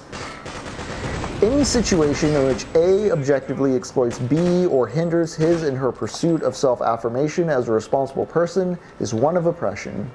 Such a situation in itself constitutes violence, even when sweetened by false generosity, because it interferes with the individual's ontological and historical vocation to be more fully human. With the establishment of a relationship of oppression, violence has already begun. Never in the history has violence been initiated by the oppressed. How could they be the initiators if they themselves are the result of violence? How could they be the sponsors of something whose objective inauguration called forth their existence as oppressed? How could they be the sponsors of something whose objective inauguration called forth their existence as oppressed? This is bringing to mind James Baldwin and the very wonderful documentary I Am Not Your Negro, where he just talks about, like, I'm not black, like that's a definition white people created to define me. Like, I am a human beyond that, and like your perception of what, like, that's what he means by that title. Radical colors? I don't understand. Fuck. How could they be the initiators if they themselves are the result of violence? Follow me, How could Chris. they be the I'll take you to sponsors the of safe something house. whose objective inauguration called forth their existence as oppressed? There would be no oppressed had there not been no Come on, prior Chris, we have no situation of time to violence waste. to establish their subjugation. I mean, in America, we called them Indians for so long, you know? Yeah. Just without giving a fuck. Isabella, you're It's- back. I think Yes. I'll put the And I owe Baldwin it all doc to this up man. on the Technopoverty You must be Theater, Chris. even if we Come don't on watch in. it on a particular Sunday, just because it is very relevant here. That's It falls outside the kind of the ethos I'm going for. The Sunday movies I'm aiming to be things from 2020 onwards. This is Just only to a keep temporary in line base. with We're the using Summer it as a Scramble staging stuff. I know we base for said we were this going to be mission. playing games from Plan like our next 2020 move. onwards. I'm going to limit Like it that or to not, myself. You have a new profession now. Like we're gonna find. I'm gonna be playing cousin games. Yeah. Jacob's doing your Unc cousin games that are now Unc Core. Yes. You know? Yes. We got him. Violence is initiated by those who oppress, who exploit, who fail to recognize others as persons, not by those who are oppressed, exploited, and Come unrecognized. on, keep up with me. Yeah, there's always that very, like, speaking of the Red Scare podcast, which got mentioned in the chat earlier, there's like that Theo Musk strain of tech conservative. I do hear them from time to time say it's like, it's not the top 1% you're worried about. It's like society's ruled by the stupidest 25% or whatever. Like they act like oh, it's the bottom 10% that control no. everything because like the welfare state caters to them or whatever. Like, You gotta be fucking like stupid. did you see like an ADA ramp we have and an it just overview pissed of you the off enemy or something? compound. Like, Yeah. See what do them you unloading mean they get to equipment? use the ramp? using I this have to post take office the as a temporary stairs. command. How come I don't get the Planning front further spot? advances I'm in the Yeah. city. the wheelchair gets to park. I want to get Really on set the them back if airplane we recapture first. this area. Thug. You won't be alone. That was like, what's his Ever name? since you Andrew proved Schultz. yourself I really by don't care rescuing for me, him. People are starting to But believe more it. recently, just bringing up like people talking about like lowering your air conditioners. Like everyone's like, hey, keep your air conditioner about 78 because I'll of let like you lead power two and of things. my He's best immediately like, men I'm into doing it action. 64 because I'm a fucking asshole and fuck everything. Like immediately, like knee-jerk reaction. I'm going against you. And it's just like, this is why you're a fucking idiot. But at the same time, it's also like, manly men need to be like soldiers and follow orders and do this shit. It's like, dog, you're a fucking idiot. You do nothing. Like, you stand for nothing and fall for everything. My And it's personal so opinion of Johnny Sack as a Come with man me. just Let's fell move, off a you cliff. guys. Yeah. As long as they are recruited, these guys will follow you wherever you go. Violence Just is like initiated by Bible those who oppress, who exploit, go who fight. fail to recognize others as persons, not by those who are oppressed, exploited, and unrecognized. It is not the unloved who initiate Regroup, all of disaffection, you. but those who cannot love because they love only themselves. It is not the helpless, subject to terror, who initiate terror, but the violent, Remember, who with their power you are the create the leader. concrete situation You which can issue your begets the men commands. rejects of life. Order them to It is attack not the that small tyrannized patrol to of initiate despotism, but the tyrants. It is not the despised to initiate hatred, but those who despise. It is not those whose humanity is denied an them who important negate vantage humankind, point. but Gives you those who an overview denied of the that battlefield, humanity, thus useful for negating strategic their maneuvers. own as From well. here you can command your troops and cover them at the same time. Is there some place right now where people are just like violently settling some sort of western border with no fucks for international law, just imposing on another state? Gosh, you know, I Just feel initiating some sort of violence. I mean, it'd be silly for a state to do that and then cry that they're the victim, right? like, that'd be insane. But I mean, They're kind of loony, if you ask me. it's not the tyrannized to initiate despotism, but the tyrants. It's not the despised to initiate hatred, but those who despise. It's not those whose humanity is denied to them who negate humankind, but those who denied that humanity, thus negating their own as well.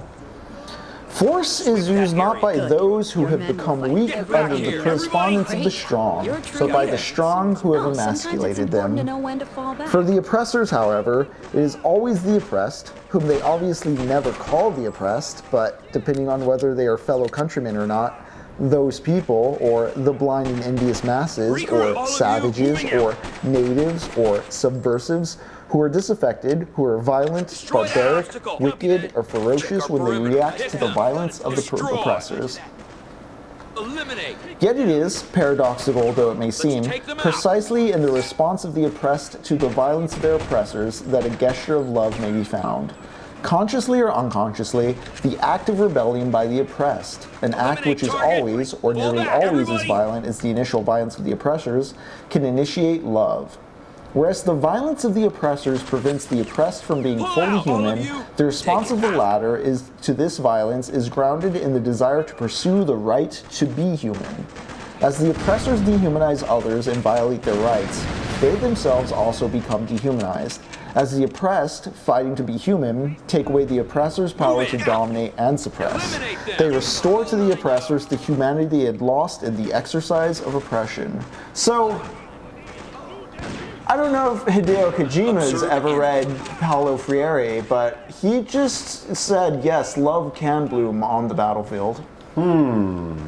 It is only the oppressed who, by freeing themselves, can free their oppressors. The latter, as an oppressive class, can free neither others nor themselves. It is therefore essential that the oppressed wage the struggle to resolve the contradiction in which they are caught, and the contradiction will be resolved by the appearance of the new man, neither oppressor nor oppressed, but man in the process of liberation. If the goal of the oppressed is to become fully human, they will not achieve their goal by merely reversing the terms of the contradiction, by simply changing poles. This may seem simplistic. It is not. Resolution of the oppressor-oppressed contradiction indeed implies the disappearance of the oppressors as a dominant class. However, the restraints imposed by the former oppressed on their oppressors, so that the latter cannot reassume their former position, does not constitute oppression. An act is oppressive only when it prevents people from being more fully human. Accordingly, these necessary restraints do not in themselves signify that yesterday's oppressed have become today's oppressors. Check the map once in a while. Acts which prevent the restoration of the oppressive regime could not be compared with those which create and maintain it, cannot be compared with those by which a few men and women deny the majority their right to be human.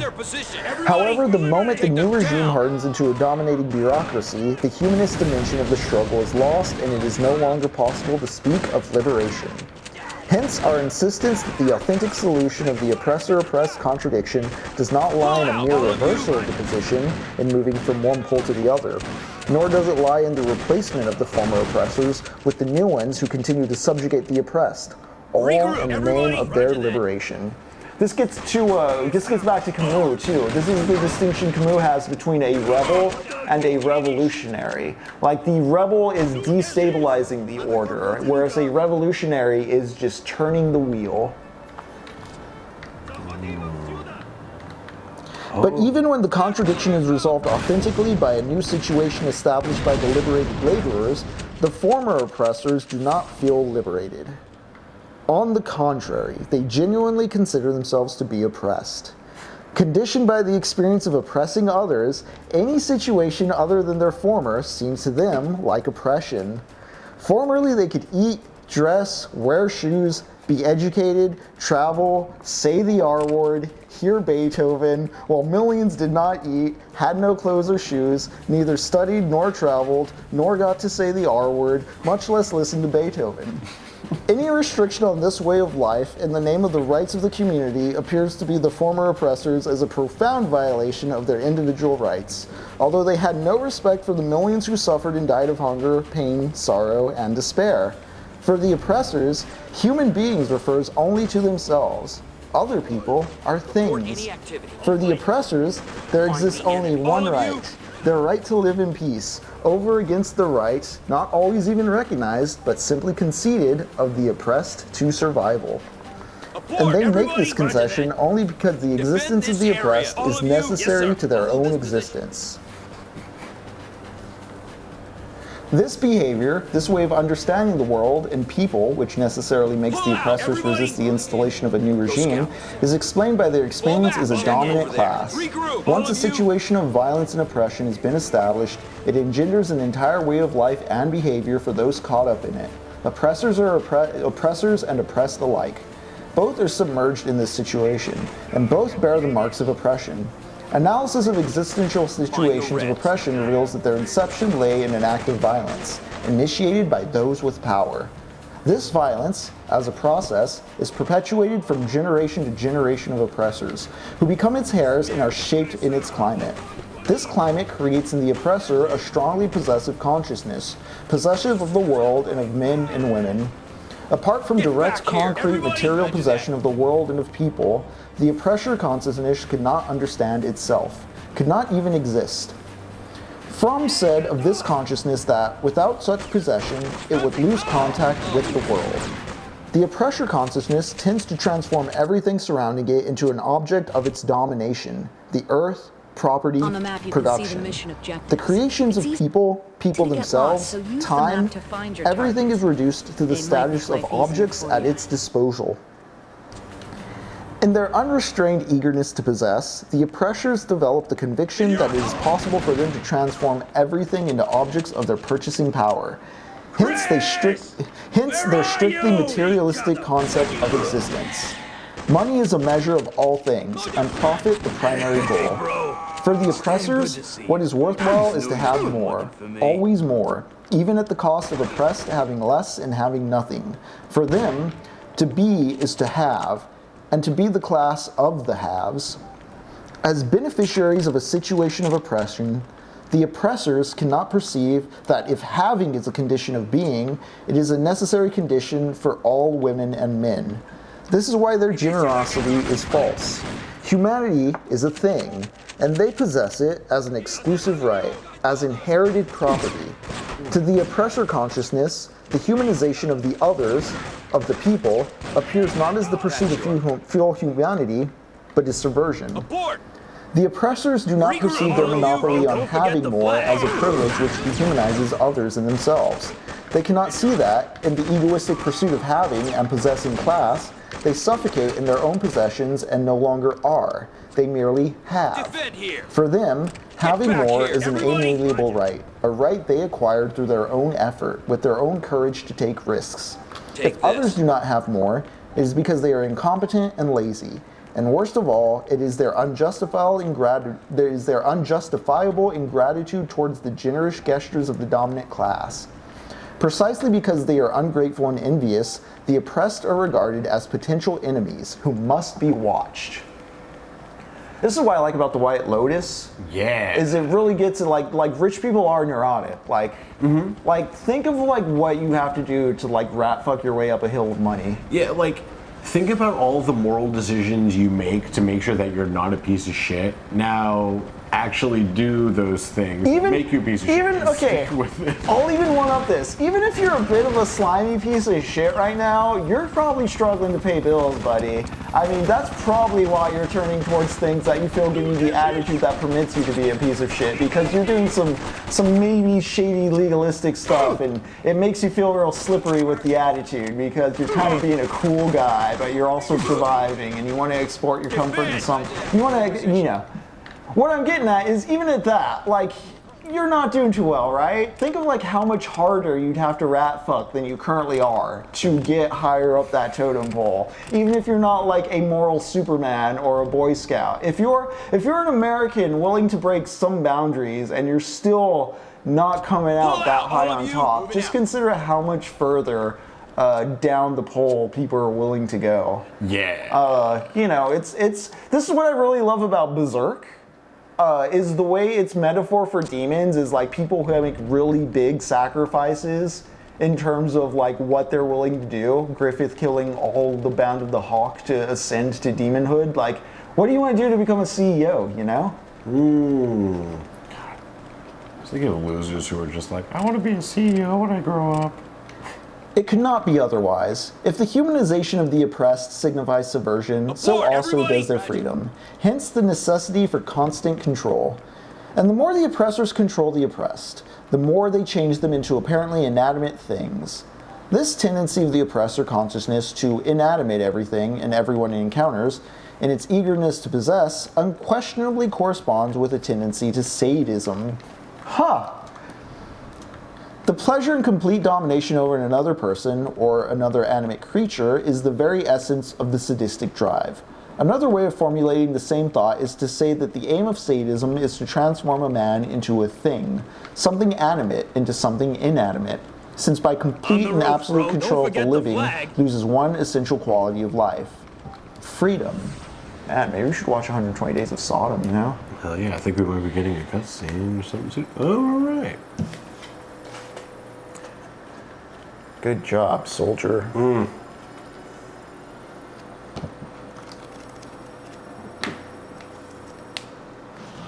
True, Ja, but you know what we're talking about, like making the Fortune 500 style shit. All right, I'm gonna turn the volume up for this. Oh yeah. This is Tatiana Kempinski at SAFN Studios in New York. In today's headlines, a downtown precinct was attacked by rebels earlier today.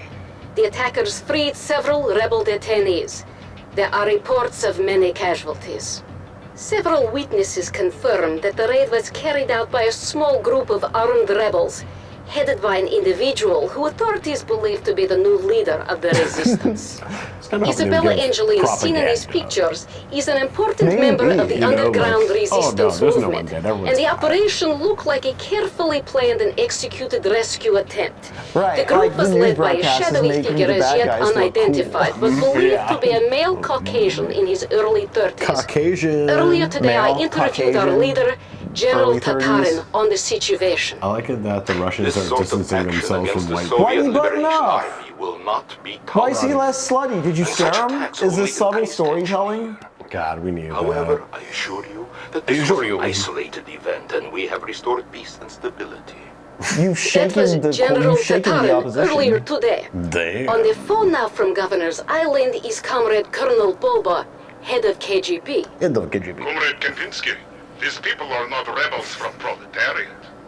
This freedom phantom is vigilante, a terrorist. But they are few and will be executed when caught. You got called proletariat and a terrorist, and you're just And a on this dude trying reassuring to note, ogle let's ladies, look at you the know? forecast. Right? Just a What's in working store class for us on guy. weather front New tomorrow, Yorker. Comrade Ilyana? Just trying to fucking slam this communist cool baddie. This communist baddie. Just really going for it. I love this little like scene just to bring you back. Welcome back to Rebel HQ. Right? Welcome back to your Teenage Mutant Ninja Turtles base. Dude, for real, fuck. I would absolutely like fuck a $250,000 condo. I want this. Like, you know, like That's in line with techno-poverty, yeah. like come on, y'all. Like the Lost Boys. From Hook. Cool. You're not the vampires. Yeah. They lived in a little underground cave area too. That's true, that's true.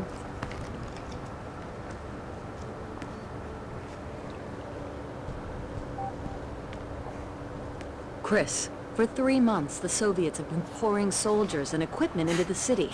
We have to plan every move very carefully. The people need to see that there is hope. This If we behavior, stumble this way of now, understanding that'll the be world long. and people, which necessarily makes the oppressors resist the installation of a new regime, is explained by their experience as a dominant class. Once a situation of violence and oppression has been established, it engenders an entire way of life and behavior for those caught up in it, oppressors and oppressed alike. Both are submerged in this situation and both bear the marks of oppression. Hang on, let's Analysis get of real. existential That bridge is situations of important, oppression but reveals that their we inception really need lay to in an capture act the of command violence, center, too. initiated by those with The power. Soviets deploy their This troops from the violence, old fire as a station. process, is We perpetuated need to from take control generation to back. generation of oppressors, who become its heirs and are shaping its climate. This climate creates in the oppressor a strongly possessive consciousness, possessive of the world and of men and women. Apart from direct, concrete, material possession of the world before and you of go, people, Troy wants the a word with oppressor's you. consciousness could not understand careful up itself, could not Remember, even retreat exist. to the sewers if things get too hot. From set of this consciousness that, without such possession, it would lose contact with the world. Oh, you know what? I'm way further back than I thought I was. Right, we were talking about sadism. Yeah. Sadistic love is a perverted love, a love of death, not of life. One of the characteristics of the oppressor consciousness is its necrophiliac view of the world is thus sadism. Ooh.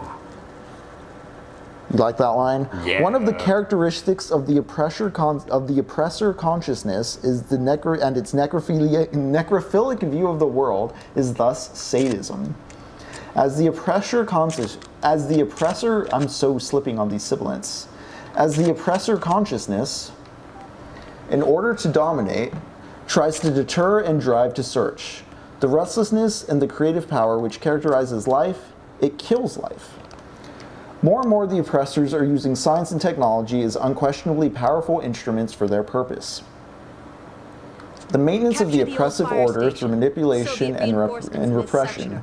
The oppressed as objects and things have no purpose except to their oppressors, except those their oppressors prescribe for them. Given the preceding context, another issue of indubitable importance arises. The fact that certain members of the oppressor class joined the oppressed in their struggle for liberation, thus moving from one pole of the contradiction to the other. Theirs is a fundamental role, and has been so throughout history of this struggle. Yes, sir. It happens, however, that as they cease to be exploiters or indifferent spectators, or simply the heirs of exploitation, and move to the side of the exploited, they almost always bring with them the marks of their origin, their prejudices and their deformations, which include a lack of confidence in the people's ability to think, to want, and to know. Accordingly, these adherents to the people's cause constantly run the risk of falling into a type of generosity as malefic as that of the oppressors. The generosity of the oppressors is nourished by an unjust order, which must be maintained in order to justify that generosity. Our converts, on the other hand, truly desire to transform the unjust order. But, because of their background, they believe that they must be the executors of the transformation. They talk about the people, but they do not trust them. And trusting the people is the indispensable precondition for revolutionary change.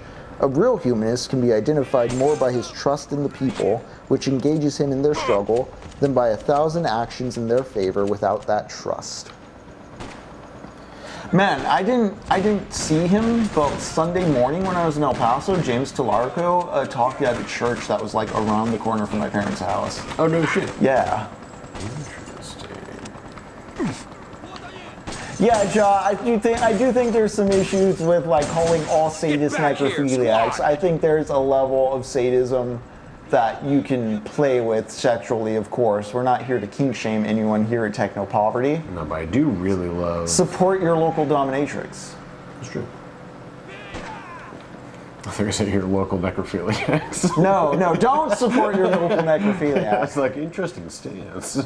I wouldn't even know how to help them. Like, you just leave like lube out at the graveyard? Yeah, right. What are you? Yeah. Those who authentically commit themselves to the people must re-examine themselves constantly. The conversion is so radical as to not allow ambiguous behavior. To affirm this commitment, but to consider oneself the proprietor of revolutionary wisdom, which must then be given to or imposed on the people, is to retain the old ways. The man or woman who proclaims devotion to the cause of liberation yet is unable to enter into communion with the people, whom he or she continues to regard as totally ignorant, is grievously self-deceived. The convert who approaches the people but feels alarm at each step they take, each doubt they express, and each suggestion they offer, and attempts to impose his status, remains nostalgic towards his origin. Once again, to bring up the Ratner thing, this is just like the dark woke crowd that's like, oh, we're bringing it back. Like, they want to maintain a sort of nostalgic mode. They still want, like, the Donald Trump bully mode to be viable. They just want to do it better than Donald Trump and, like, leftistly or whatever. Pull out, everybody! Roger that. Conversion to the people requires a profound rebirth. Those who undergo it must take on a new form of existence. They can no longer remain as they were. Only through comradeship with the oppressed can the converts understand their characteristic ways of living and behaving, which in diverse moments reflect the structure of domination. One of these characteristics is the previously mentioned existential duality of the oppressed, who are at the same time themselves and the oppressor, whose image they have internalized. Accordingly, until they concretely discover their oppressor and in turn their own consciousness, they nearly always express fatalistic attitudes towards their situation. Dismantle your internal oppressor, everybody. Pull back. You heard me. The peasant begins to get courage to overcome his dependence when he realizes that he is dependent. Until then, he goes along with the boss and says, "What can I do? I'm only a peasant." When superficially analyzed, this fatalism is sometimes interpreted as a docility that is a trait of national character. Fatalism in the guise of docility is the fruit of a historical and sociological situation, not an essential characteristic of a people's behavior. It almost always is related to the power of destiny or fate or fortune, inevitable forces, or to a distorted view of God. This reminds me of Hassan Minaj's stand-up special, I think it's Homecoming King, where he talks about his dad's like car got busted up after 9/11, and his dad, as a brown man in the United States who has to deal with that kind of shit, you know, he just had to shrug and be like, these things happen, and that like really upset his son. But like, he talks about his kind of like the immigrant tax. Like just like this, like having to put up with like the snickering and the social put downs and like the insinuations. Yeah. And then like they just internalize that as like, yeah, these things just happen. It's just what it is. It's just what it is. Like again, the Hannah Gadsby self-deprecating humor becoming self-destroying. Like giving permission, like if you're a self-deprecating minority, how that gives permission to the white people to make you small because you're making yourself smaller in front of them. Mm-hmm. As like a disarming method. Yeah, like don't giving them. Ah, God, yeah. Also, hello, Kirsten. Yeah, what up? Slept all evening. Awesome. Nice, jealous. It almost always is related to the power of destiny or fate or fortune, inevitable forces, or to a distorted view of God. Under the sway of magic and myth, the oppressed, especially the peasants, who are almost always submerged in nature, see their suffering, the fruit of exploitation, as the will of God. As if God were the creator of this organized disorder. You guys are down. Fuck. Submerged in reality, the oppressed cannot perceive clearly the order which serves the interest of the oppressors whose image they have internalized. Chafing under the restrictions of this order, they often manifest a type of horizontal violence, striking out at their own comrades for the pettiest reasons. The colonized man will first manifest this aggressiveness which has been deposited in his bones against his own people. This is the period when the blacks beat each other up, and the police and magistrates do not know which way to turn when faced with the astonishing waves of crime in North Africa. While the settler or the policeman has the right to a livelong day to strike the native, to insult him, and to make him crawl to them, you will see the native reaching for his knife at the slightest hostile or aggressive glance cast on him by another native. For the last resort of the native is to defend his personality vis-a-vis his brother. It is possible that in this behavior they are once more manifesting their duality. Because the oppressor exists within their oppressed comrades, when they attack those comrades they are indirectly attacking their oppressor as well. On the other hand, at a certain point in their existential experience, the oppressed feel an irresistible attraction towards the oppressors and their way of life. Sharing this way of life becomes an overpowering aspiration. Bro, I need a Cybertruck.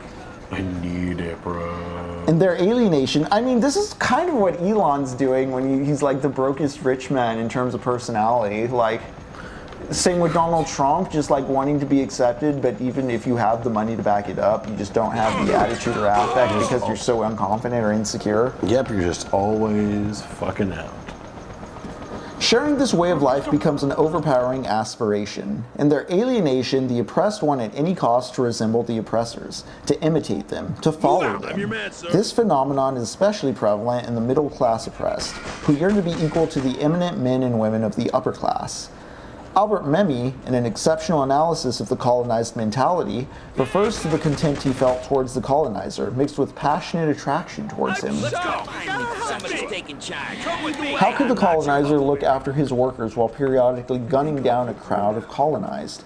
How could the colonized deny himself so cruelly, yet make such excessive demands? How could he hate the colonizers and yet admire them so passionately? I too felt this admiration in spite of myself. Self-deprecation is another characteristic of the oppressed, which derives from their internalization of the opinion the oppressors hold for them. So often do they hear that they are good for nothing, know nothing, and are incapable of learning anything, that they are sick, lazy, and unproductive, that in the end they become convinced of their own unfitness. The peasant feels inferior to the boss because the boss seems to be the only one who knows things and is able to run things. They call themselves ignorant and say the professor is the one who has the knowledge to whom they should listen. The criteria of knowledge imposed upon them are the conventional ones. "Why don't you," said a peasant participating in a culture circle, "explain the picture first? That way it will take less time and won't give us a headache."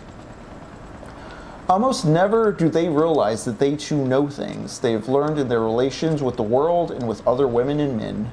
Given the circumstances which have produced their duality, it is not only natural that they distrust themselves, it is only natural that they distrust themselves.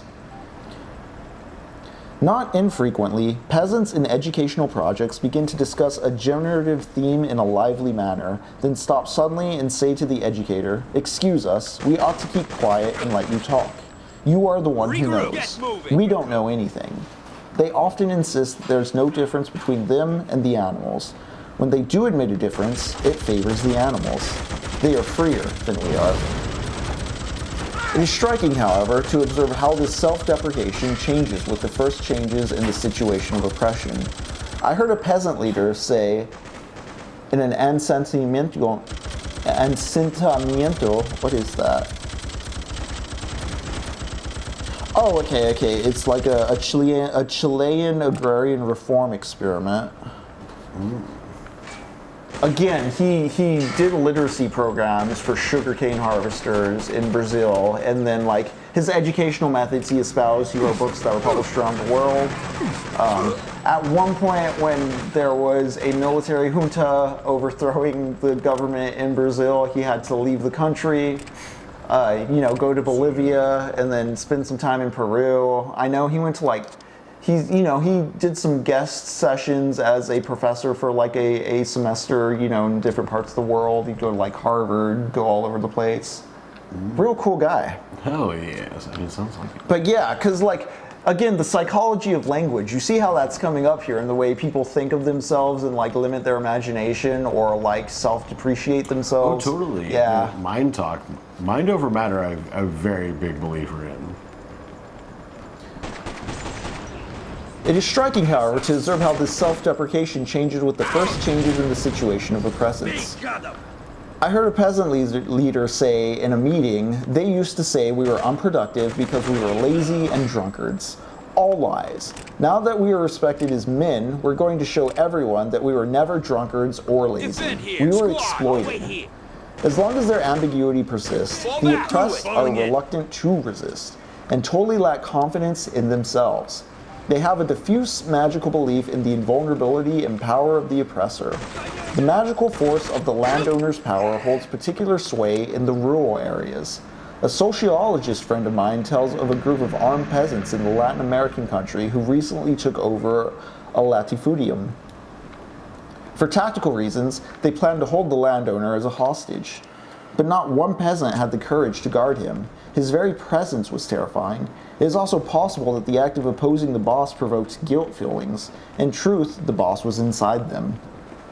The boss was inside. Don't let your boss inside you. Never let your boss inside you. The oppressed must see examples of the vulnerability of the oppressor so that a contrary conviction can begin to grow within them. Until this occurs, they will continue disheartened, fearful, and beaten. As long as the oppressed remained unaware of the causes of their condition, they fatalistically accept their exploitation. Further, they are apt to react in a passive and alienated manner when confronted with the necessity to struggle for their freedom and self-affirmation. Little by little, however, they tend to try out forms of rebellious action. In working towards liberation, one must neither lose sight of this passivity nor overlook the moment of awakening. Within their unauthentic view of the world and of themselves, the oppressed feel like things owned by the oppressor. For the latter, to be is to have, almost always at the expense of those who have nothing. For the oppressed, at a certain point in their existential experience, to be is to not resemble the oppressor, but to be under him, to depend on him. Accordingly, the oppressed are emotionally dependent. Yeah, I'm just a hard worker, don't mind me. I don't need more. The peasant is a dependent. He can't say what he wants. Before he discovers his dependence, he suffers. He lets off steam at home, where he shouts at his children, beats them, and despairs. He complains about his wife and thinks everything's dreadful. He doesn't let off steam with the boss because he thinks the boss is a superior being. Lots of times, the peasant gives vent to his sorrows by drinking. This total emotional dependence can lead to the oppressed to what Fromm calls necrophilic behavior, the destruction of life, their own or that of their oppressed fellows. Madonna parody, oppress yourself. I'm just thinking now how much my boss isn't this kind of boss, which is kind of great. Yeah. You know, given the dynamic, like, is very much, he is one of those rare people that is still a human being. I think we're entering like a warbly zone as well, too, where like, because this was it 58 or 68? Let me double check. When I had it noted on the Discord. Let me just pull that up. Let me make sure. Let me see if there's any highlights from my notes that I haven't hit as I play things off the dome. Yeah, Pedagogy was published in 68. Damn. This can't be happening. Also, so I had mentioned before that he had to like exile from Brazil. This was written in 68, but it didn't get published in Brazil until 1974. So 6 years later. Damn. Yeah. Too woke. Yeah, he was, yeah.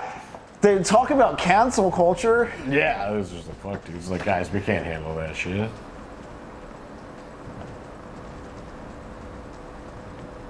Fall in. You got it. This should I'm help. with you.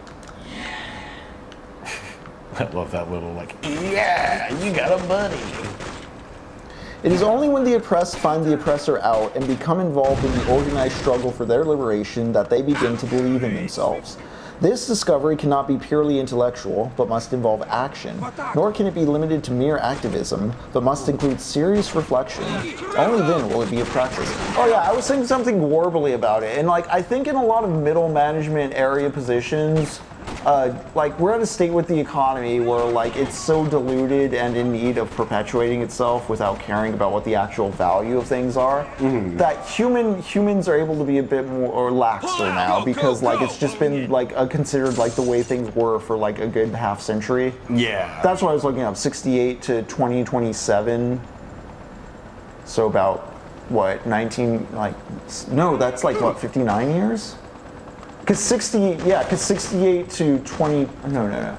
I can't believe I'm fucking this up. It's 32 plus 26, which is 58. So it's a 58-year-old book. I've just been doing this wrong. Oh, you're discovering something? Yeah, I was like, oh, I can actually, like, you hold it and launch it. What I'm bringing up is like he was under capitalism and we're under a much more late stage capitalism now in which we're entering what some might call the cool zone. The cool zone. Critical and liberating dialogue, which presupposes action, must be carried on with the oppressed at whatever the stage of their struggle for liberation. The content of that dialogue can and should vary in accordance with historical conditions and the level at which the oppressed perceive reality. But to substitute monologue, slogans, and communiques for dialogue is to attempt to liberate the oppressed with the instruments of domestication. Attempting to liberate the oppressed without their reflective participation in the act of liberation is to treat them as objects which must be saved from a burning building. It is to lead them into the populist pitfall and transform them into masses which can be manipulated. This is why I don't think logging off is the solution, nor is like closing the internet, because I really think the era of like broadcast TV, like 1950s through 1980s, was a real dark time as far as like information totalitarianism goes with like what the government could signal and tell people. Like, I mean, Iran-Contra was kind of like the lid blowing off of like 2 decades of who knows how much dark shit the US was doing just throughout the world. Oh, true. But you know what I mean? Like, so much broadcast TV set the narrative of like what Vietnam meant to us. Like, and then, you know, you find out decades later, post 9/11, Gulf of Tonkin was a staged incident, and you're like, what? Yeah. Yeah. Because like it goes, I feel like it's always at that same level. Because like it's the same thing with like Mark Zuckerberg and them controlling the algorithm of like everything we're seeing. Yeah. Also, Captain Quasar, I agree when you say TBH. I think South America was already where we're at right now. Because like the thing is, I'm speaking from inside the empire, where like they were on the receiving end of imperial violence. It just so happened that it came to us. Yeah, that's the thing. Like the grasp of the imperial power, the ability of America to project soft power, it's shrinking. It's like a Fortnite map. Like the you know, the globe's closing in. Like as I was talking about earlier in the session when I first started, the whole reason I whipped out Pedagogy of the Oppressed and kind of took a hard turn into a completely different program than what I had planned is because I visited El Paso this weekend, and like just seeing what's going on with the data centers and like the charter schools, and just how weirdly stripped of funding and sources everything is, and how bad city council's doing with all this. I love it. Oh, Barney, you sleepy baby. I saw this during my most recent quest for a promotion. L-Man, what did you see in particular? Or wait, I'm reading backwards. Okay, decent middle managers are uniquely pinched between the desire to take care of people and the way the structure around them basically, instrumentalizes them to exploit those people. Again, too, I mentioned this earlier, L-Man, about, you know, the master of the house can fire the overseer. I don't think I fully followed that line, but what I was getting at is like the overseer is always anxious because they're disposable and aware that they're disposable. So even though they've moved up to the totem pole and they're, you know, wants to be more like the master, like they're very aware they're not only never going to get there, but if they fuck up, yeah, they're gone. They're going all the way back down that ladder, and there's no coming back. They are fucked. And like, I mean, again, this is why the nuclear family is incentivized, and like why you're made to feel shame in certain respects as far as like what life marks you're supposed to be hitting at what ages and what kind of like standardized norms and mores you're supposed to be following socially. Check over there. Roger that. Fucking kill that guy. Get them. Report activity. Squad. Hit them. Move. Move. Move. At all stages of their liberation, the oppressed must see themselves as women and men engaged in the ontological and historical vocation of becoming more fully human. Reflection and action become imperative when one does not erroneously attempt to dichotomize the content of humanity from its historical form. Much like Frederick Jameson with his cognitive mapping, like we have to maintain a chain of history. I didn't read it, and I'm kind of surprised I never really brought it up until this point, but another famous phrase of Jameson's is always historicize. As in, like, always be considering the context and the line that brought things to where they are. Reality does operate on a cause and effect basis.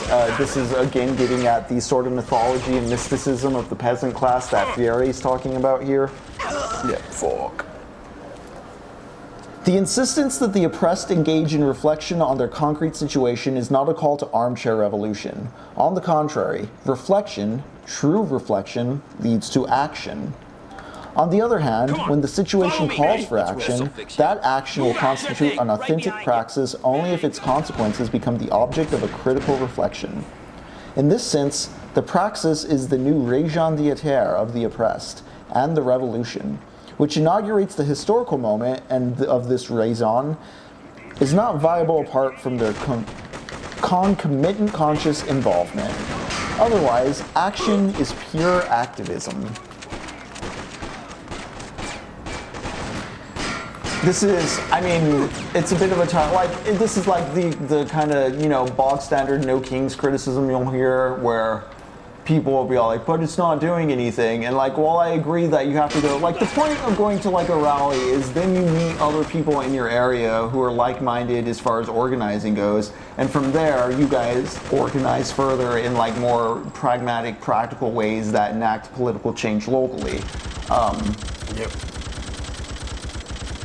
But if you don't do those steps beyond and you just do the protest part and just you're angry for a day, that's it, you feel good, and then you go back to your 9 to 5. On the weekend, you know, right. everyone's money.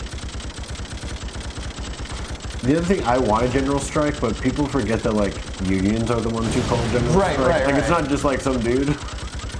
Also, yeah, and like that's the thing too, because there's like an organized lineup of contracts with like the UAW, isn't there? Or like, yeah. Yes, 2028. Because also keep in mind, if you're not like, this is another thing where like the obfuscation of history and the mystification and the making a, like the mystification or the mythology of like what a general strike would be, where like, you know, a billionaire might be like, well, you can't all take off work because then the hospital would stop working and then you guys be the real monsters. And it's like, you only need like 15% of the population to go on strike. Yeah. Like, you don't need, it's not a 100% thing. And that, like, if more people realize that, I think it'd start making certain people real scared. Like, think about how many idiots, it didn't take that many idiots to believe in Donald Trump. Because what you gotta do is for that, say, 15 to 20% is work out how you're gonna do a mutual aid network to keep their expenses covered while they're out of the job and doing the picketing and such. Regroup, lead on. Yep.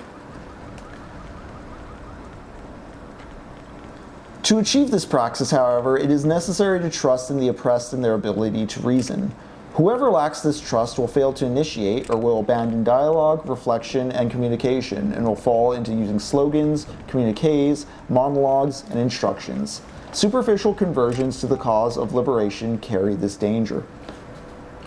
Political action on the side of the oppressed must be pedagogical action in the authentic sense of the word, and therefore action with the oppressed. Those who work for liberation must not take advantage of the emotional dependence of the oppressed, dependence that is the fruit of the concrete situation of domination which surrounds them and which engendered their unauthentic view of the world. Using their dependence to create still greater dependence is an oppressor tactic. Libertarian action must recognize this dependence as a weak point and must attempt through reflection and action to transform it into independence. However, not even the best intentioned leadership can bestow independence as a gift. The liberation of the oppressed is the liberation of women and men, not things. Accordingly, while no one liberates himself by his own efforts alone, neither is he liberated by others. Liberation, a human phenomenon, cannot be achieved by semi-humans. Any attempt to treat people as semi-humans only dehumanizes them. When people are already dehumanized due to the oppression they suffer, the process of their liberation must not employ the methods of dehumanization. The correct method for a revolutionary leadership to employ in the task of liberation is therefore not libertarian propaganda, nor can the leadership merely implant in the oppressed a belief in freedom, thus thinking to win their trust. The correct method lies in dialogue. The conviction of the oppressed that they must fight for their liberation is not a gift bestowed by the revolutionary leadership, but the result of their own Eliminate them. conscientizia. Yes, sir. I don't know how to pronounce it, but it's their own consciousness. It's through dialogue. You're not, again, to get back to Milton saying beware of warlords, it's through the works of good egalitarian material benefit that you'll convert people over. Let's go. You can't just point somebody and be like, you're free now. Like, you have to, through dialogue, help them understand what their position is and why they desire to be free. Yeah. And then they have to kind of do that work on their own of, like, recognizing that and, like, wanting to work towards that. Yeah. A community offers the hand, and perhaps it's a path, but they still have to choose to walk down that path. And so, through dialogue, you can kind of explain to them how they can take steps. Dude, hell yeah, guys.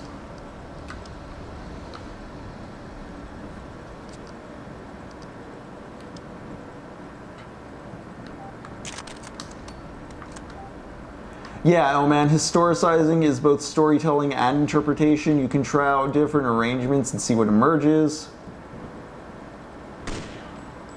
Where were you during the some dude strike of 2027? Yes. I was boiling alive in the desert because everything's on fire. Damn. Also, love this suburb. Watch this ragdoll. Wow. Just flopped down. Love good ragdoll physics. Conscientizagao? I think is the word. The public consciousness. Their own coming to consciousness. You must, again, get your boss out of your head. Don't let him inside your body. It's true. The revolutionary leaders must I'm just checking the battery real quick too. Okay, the revolutionary leaders must realize that their own conviction of the necessity for struggle, an indispensable dimension of revolutionary wisdom, was not given to them by anyone else, if it is authentic. This conviction cannot be packaged and sold. It is reached, rather, by means of totality of reflection and action. Only the leader's own involvement in reality, within a historical situation, led them to criticize the situation and to wish to change it. Eliminate! Roger that. I think getting fired or walking off a job too also is one of those things where like it reminds you, like you break down those boundaries of like, oh yeah, this is a socially defined thing, not like an essentialist DNA bound part of me. I'm not a failure for X, Y, and Z. There's that Pynchon meme of like they don't want unemployed people because if you're out there for 3 days you start noticing the pattern. Yeah. You'll be fine. Abort, everybody! Right behind. That's much better.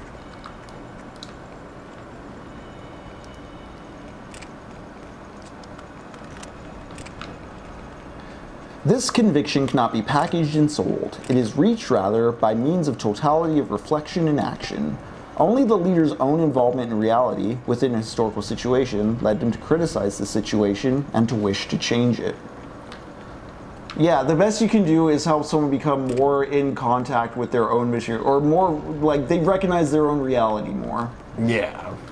Show them the ties that bind. And in that way, Mask, if you're still here, like, that is something and/or kind of helps people start, thinking a little on. No.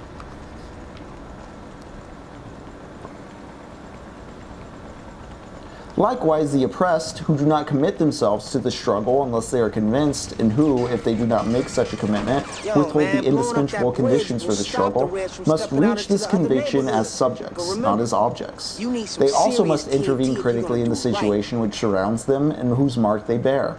Propaganda cannot achieve this. While the conviction of the necessity for struggle, without which the struggle is unfeasible, is indispensable to the revolutionary leadership, indeed it was this conviction which constituted that leadership, it is also necessary for the oppressed. It is necessary, that is, unless one intends to carry out the transformation for the oppressed, rather than with them. It is my belief that only the latter form of transformation is valid. The object in presenting these considerations is to defend the eminently pedagogical character of the revolution.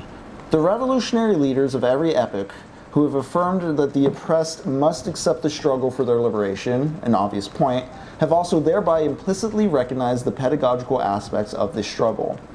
Many of these leaders, however, perhaps due to natural and understandable biases against pedagogy, have ended up using the educational methods employed by the oppressor.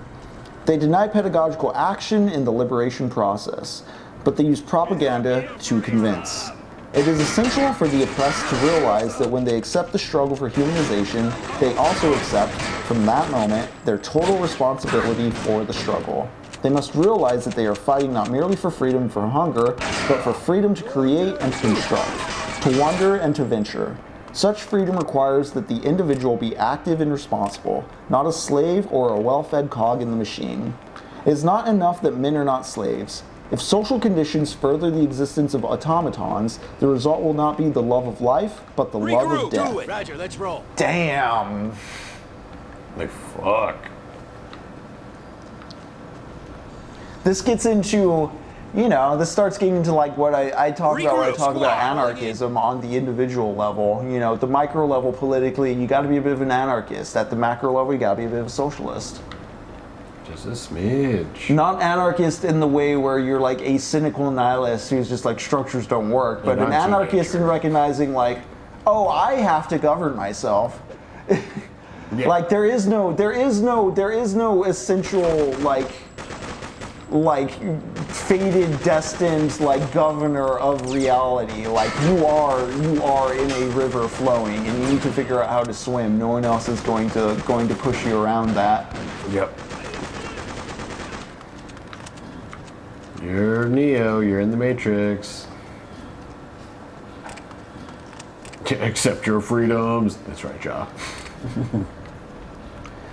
The oppressed who have been shaped by the death-affirming climate of oppression must find through their struggle the way to life-affirming humanization, which does not lie simply in having more to eat, although it does involve having more to eat and cannot fail to include this aspect.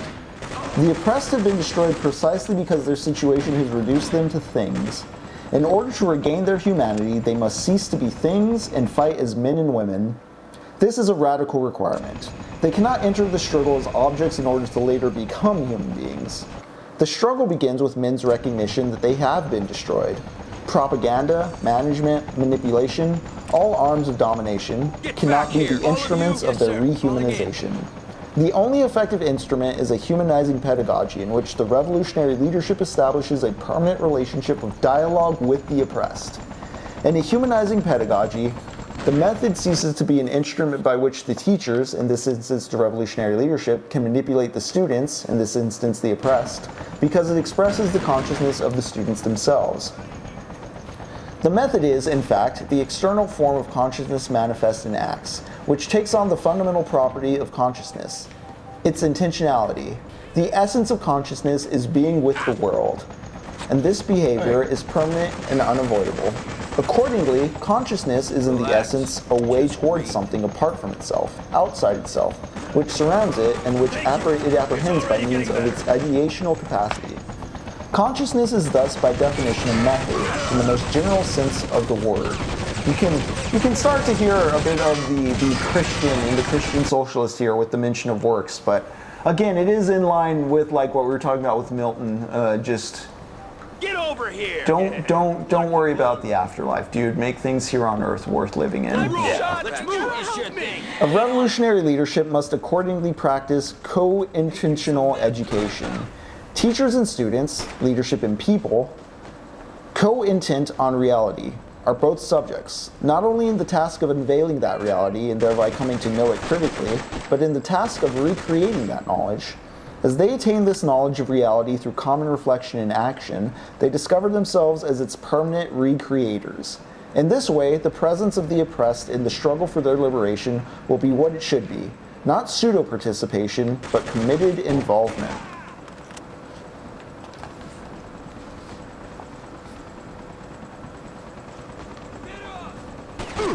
All right, that is the end of chapter 1. Jacob, how are you feeling game-wise? Chapter 2 is pretty short. You know, I'm pretty good. I keep dying in this spot, so I'm not sure how much gas I'm actually going to have, but... Okay, I'm gonna dive a bit into chapter 2 here. We'll go a little longer, but yeah. Where does this get? See if you can get to the next level. All right. Come on, boy. A careful analysis of the teacher-student relationship at any level, inside or outside the school, reveals its fundamentally narrative character.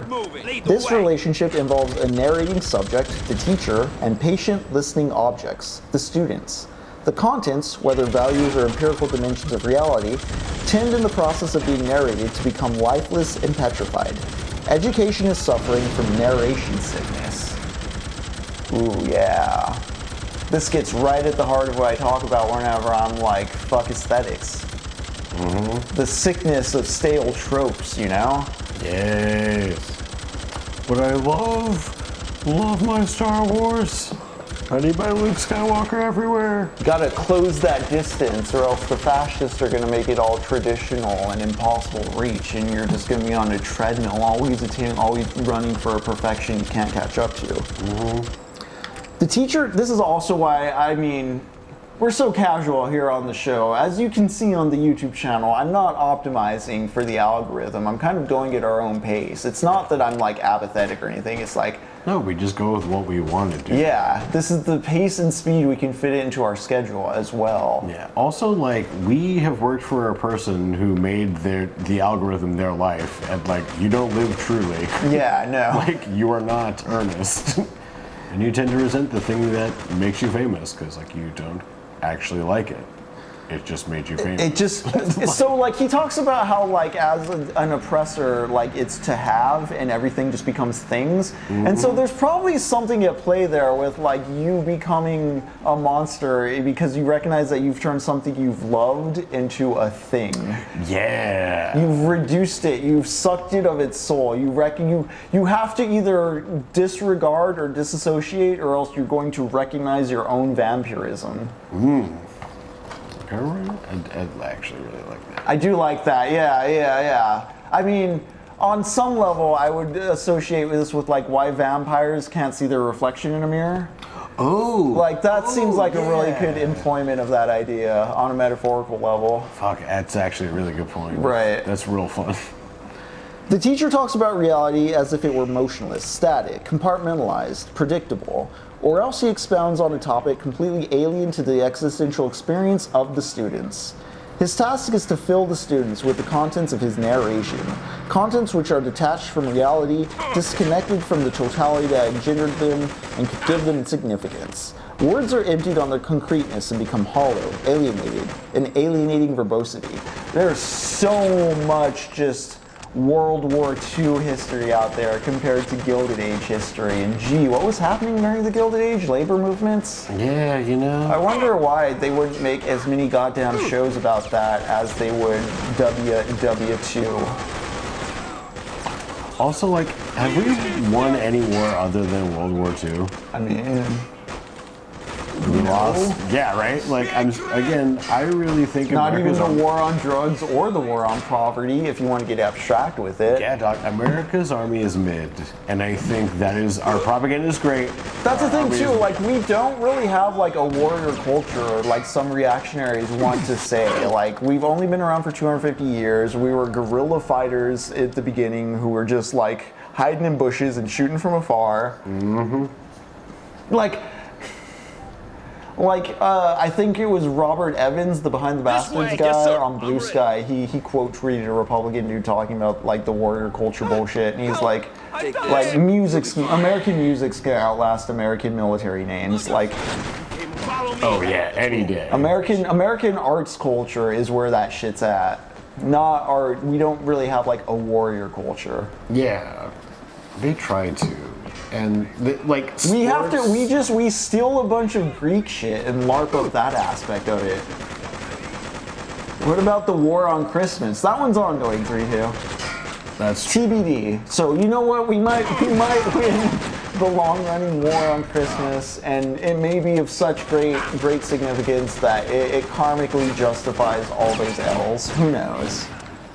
Only you can prevent forest fires. The outstanding characteristic of this narrative education, then, is the sonority of words, not their transforming power. 4 times 4 is 16. The capital of Para is Balim. The student records, memorizes, and repeats these phrases without perceiving what 4 times 4 really means, or realizing the true significance of a capital and the affirmation of the capital of Para is Balim. That is, what Balim means for Para and what Para means for Brazil. Narration, with the teacher's narrator, leads the students to memorize mechanically the narrated content. Worse yet, it turns them into containers, into receptacles, to be filled by the teacher. The more completely she fills the receptacles, the better a teacher she is. The more meekly the receptacles permit themselves to be filled, the better students they are. Again, you see the hetero is this gender surely can be attached to this in any way, Jacob. Somebody taught to be passive and somebody else taught to be dominant. No.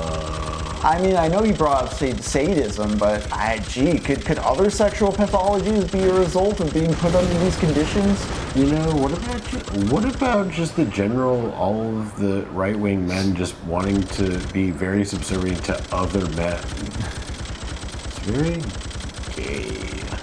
Which is cool if you're into it, but like not when everyone else is forced into your fetish without being discussed. Well, again, what you're getting at is like it's not vocalized within the intent. It's kind of like what he was talking about earlier, where like history dehumanizes, but it doesn't admit to dehumanizing. There's that same kind of mechanic of in the closet. Because like when Graham passed away, there's a lot of weak jokes that have been like, haha, he was in the closet. It's like you could just say he was gay and he was in the closet and like he was an asshole to people that didn't want to be in the closet. Like you can expound the joke beyond that. It's not like like you can hit more angles. If the punchline of the joke is he was gay and it's just like what was being gay bad, like what the fuck's that? But if the punchline of the joke is like he was a hypocrite, I mean that's still, you know, liberal schadenfreude kind of like spell checking the bear that's gonna eat your face type bullshit. But it's less homophobic at least, you know? Yeah.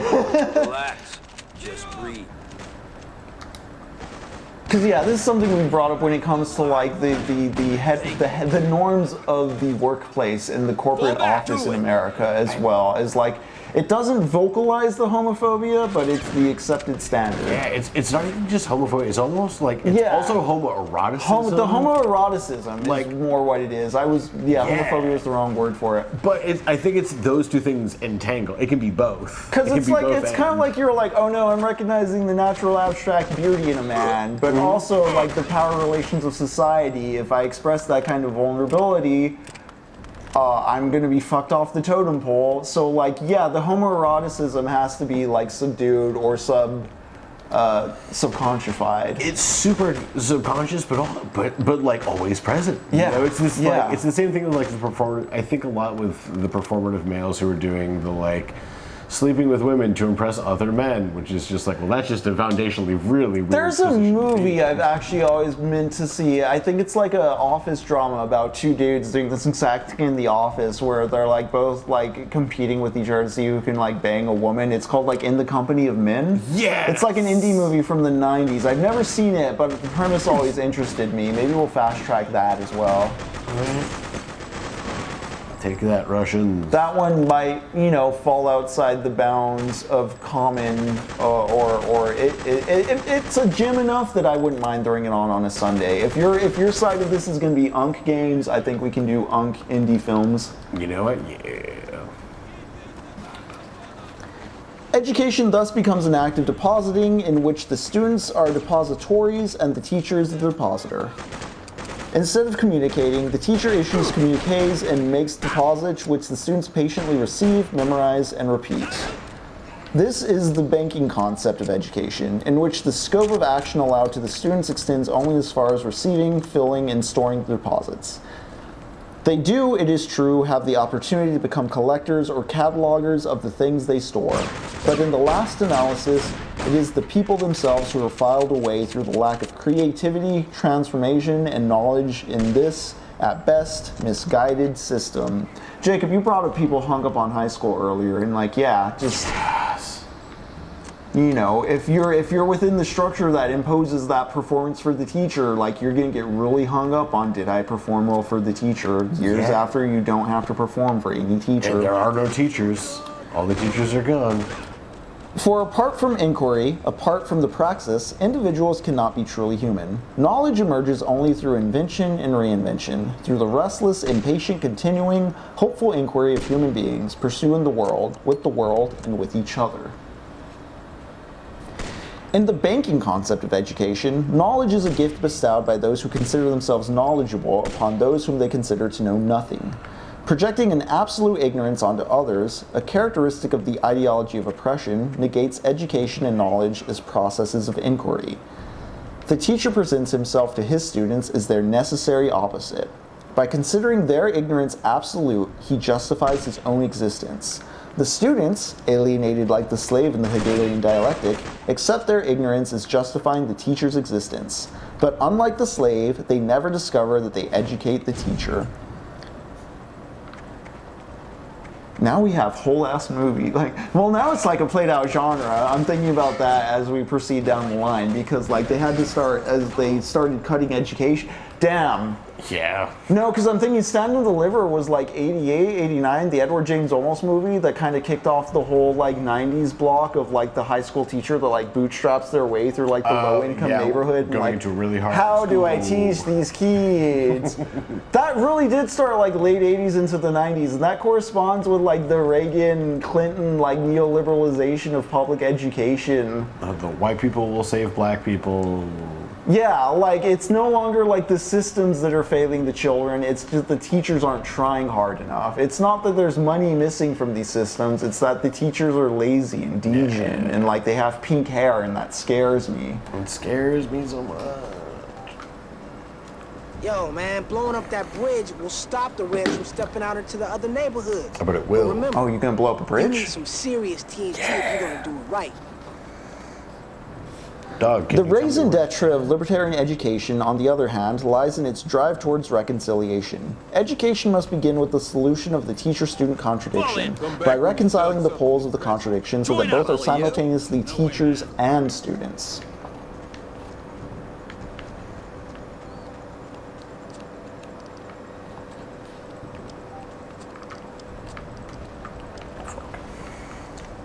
Different gun. The solution is not, nor can it be, found in the banking concept. On the contrary, banking education maintains and even stimulates the contradiction through the following attitudes and practices, which mirror oppressive society as a whole. A. The teacher teaches and the students are taught. B. The teacher knows everything and the students know nothing. C. The teacher thinks and the students are thought about. D. The teacher talks and the students listen meekly. E. The teacher disciplines and the students are disciplined. F. The teacher chooses and enforces his choice and the students comply. G. The teacher acts and the students have the illusion of acting through the actions of the teacher. H. The teacher chooses the program content and the students, who are not consulted, adapt to it. I. The teacher confuses the authority of knowledge with his or her own professional authority, which she and he set in opposition to the freedom of the students. J. The teacher is the subject of the learning process, while the pupils are mere objects. It is not surprising that the banking concept of education regards men as adaptable, manageable beings. The more students work at storing the deposits entrusted to them, the less they develop the critical consciousness which would result from their intervention in the world as transformers of that world. The more completely they accept their passive role imposed on them, the more they tend simply to adapt to the world as it is and to the fragmented view of reality deposited in them. The capability of banking education to minimize or annul the students' creative power and to stimulate their credulity serves the interest of the oppressors, who care neither to have the world revealed nor to see it transformed. The oppressors use their humanitarianism to preserve profitable situations. Thus, they react almost instinctively against any experiment in education which stimulates the critical faculties, is not content with a partial view of reality, but always seeks out the ties which link one point to another and one problem to another. Cognitive mapping, baby.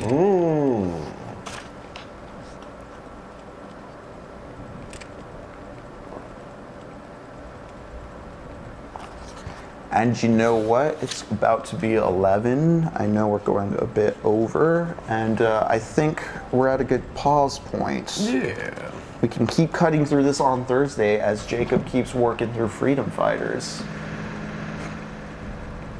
This brat bastard, sweet twist. Yeah, if you wanna play out to a pause point, feel free to. I'm probably gonna die, but you know what? We're gonna go guns blazing on this one, boys.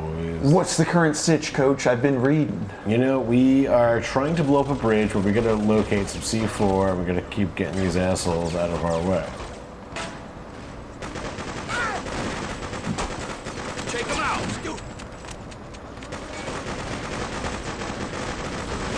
I'm gonna turn it up as well.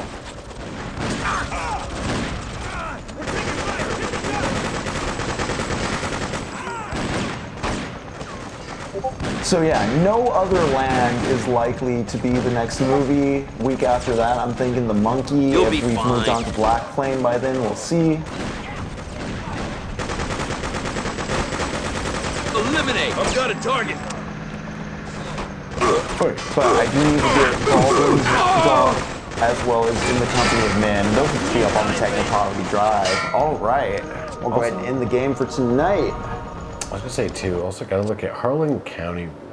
Oh yeah, you mentioned that had a 4K. Tell us about that. Yeah, I want to try to find that one. But if anyone hasn't, if y'all haven't seen it, it's a great one. Speaking of all the class stuff and whatnot, but it's like Harlan County in the 50s, 60s. You're talking about Harlan County, USA? Yes, documentary. Yeah, there's a Criterion. It was an old DVD they had. I don't think they ever did a Blu-ray, but Criterion just dropped a 4K remaster of Harlan County, USA, I think.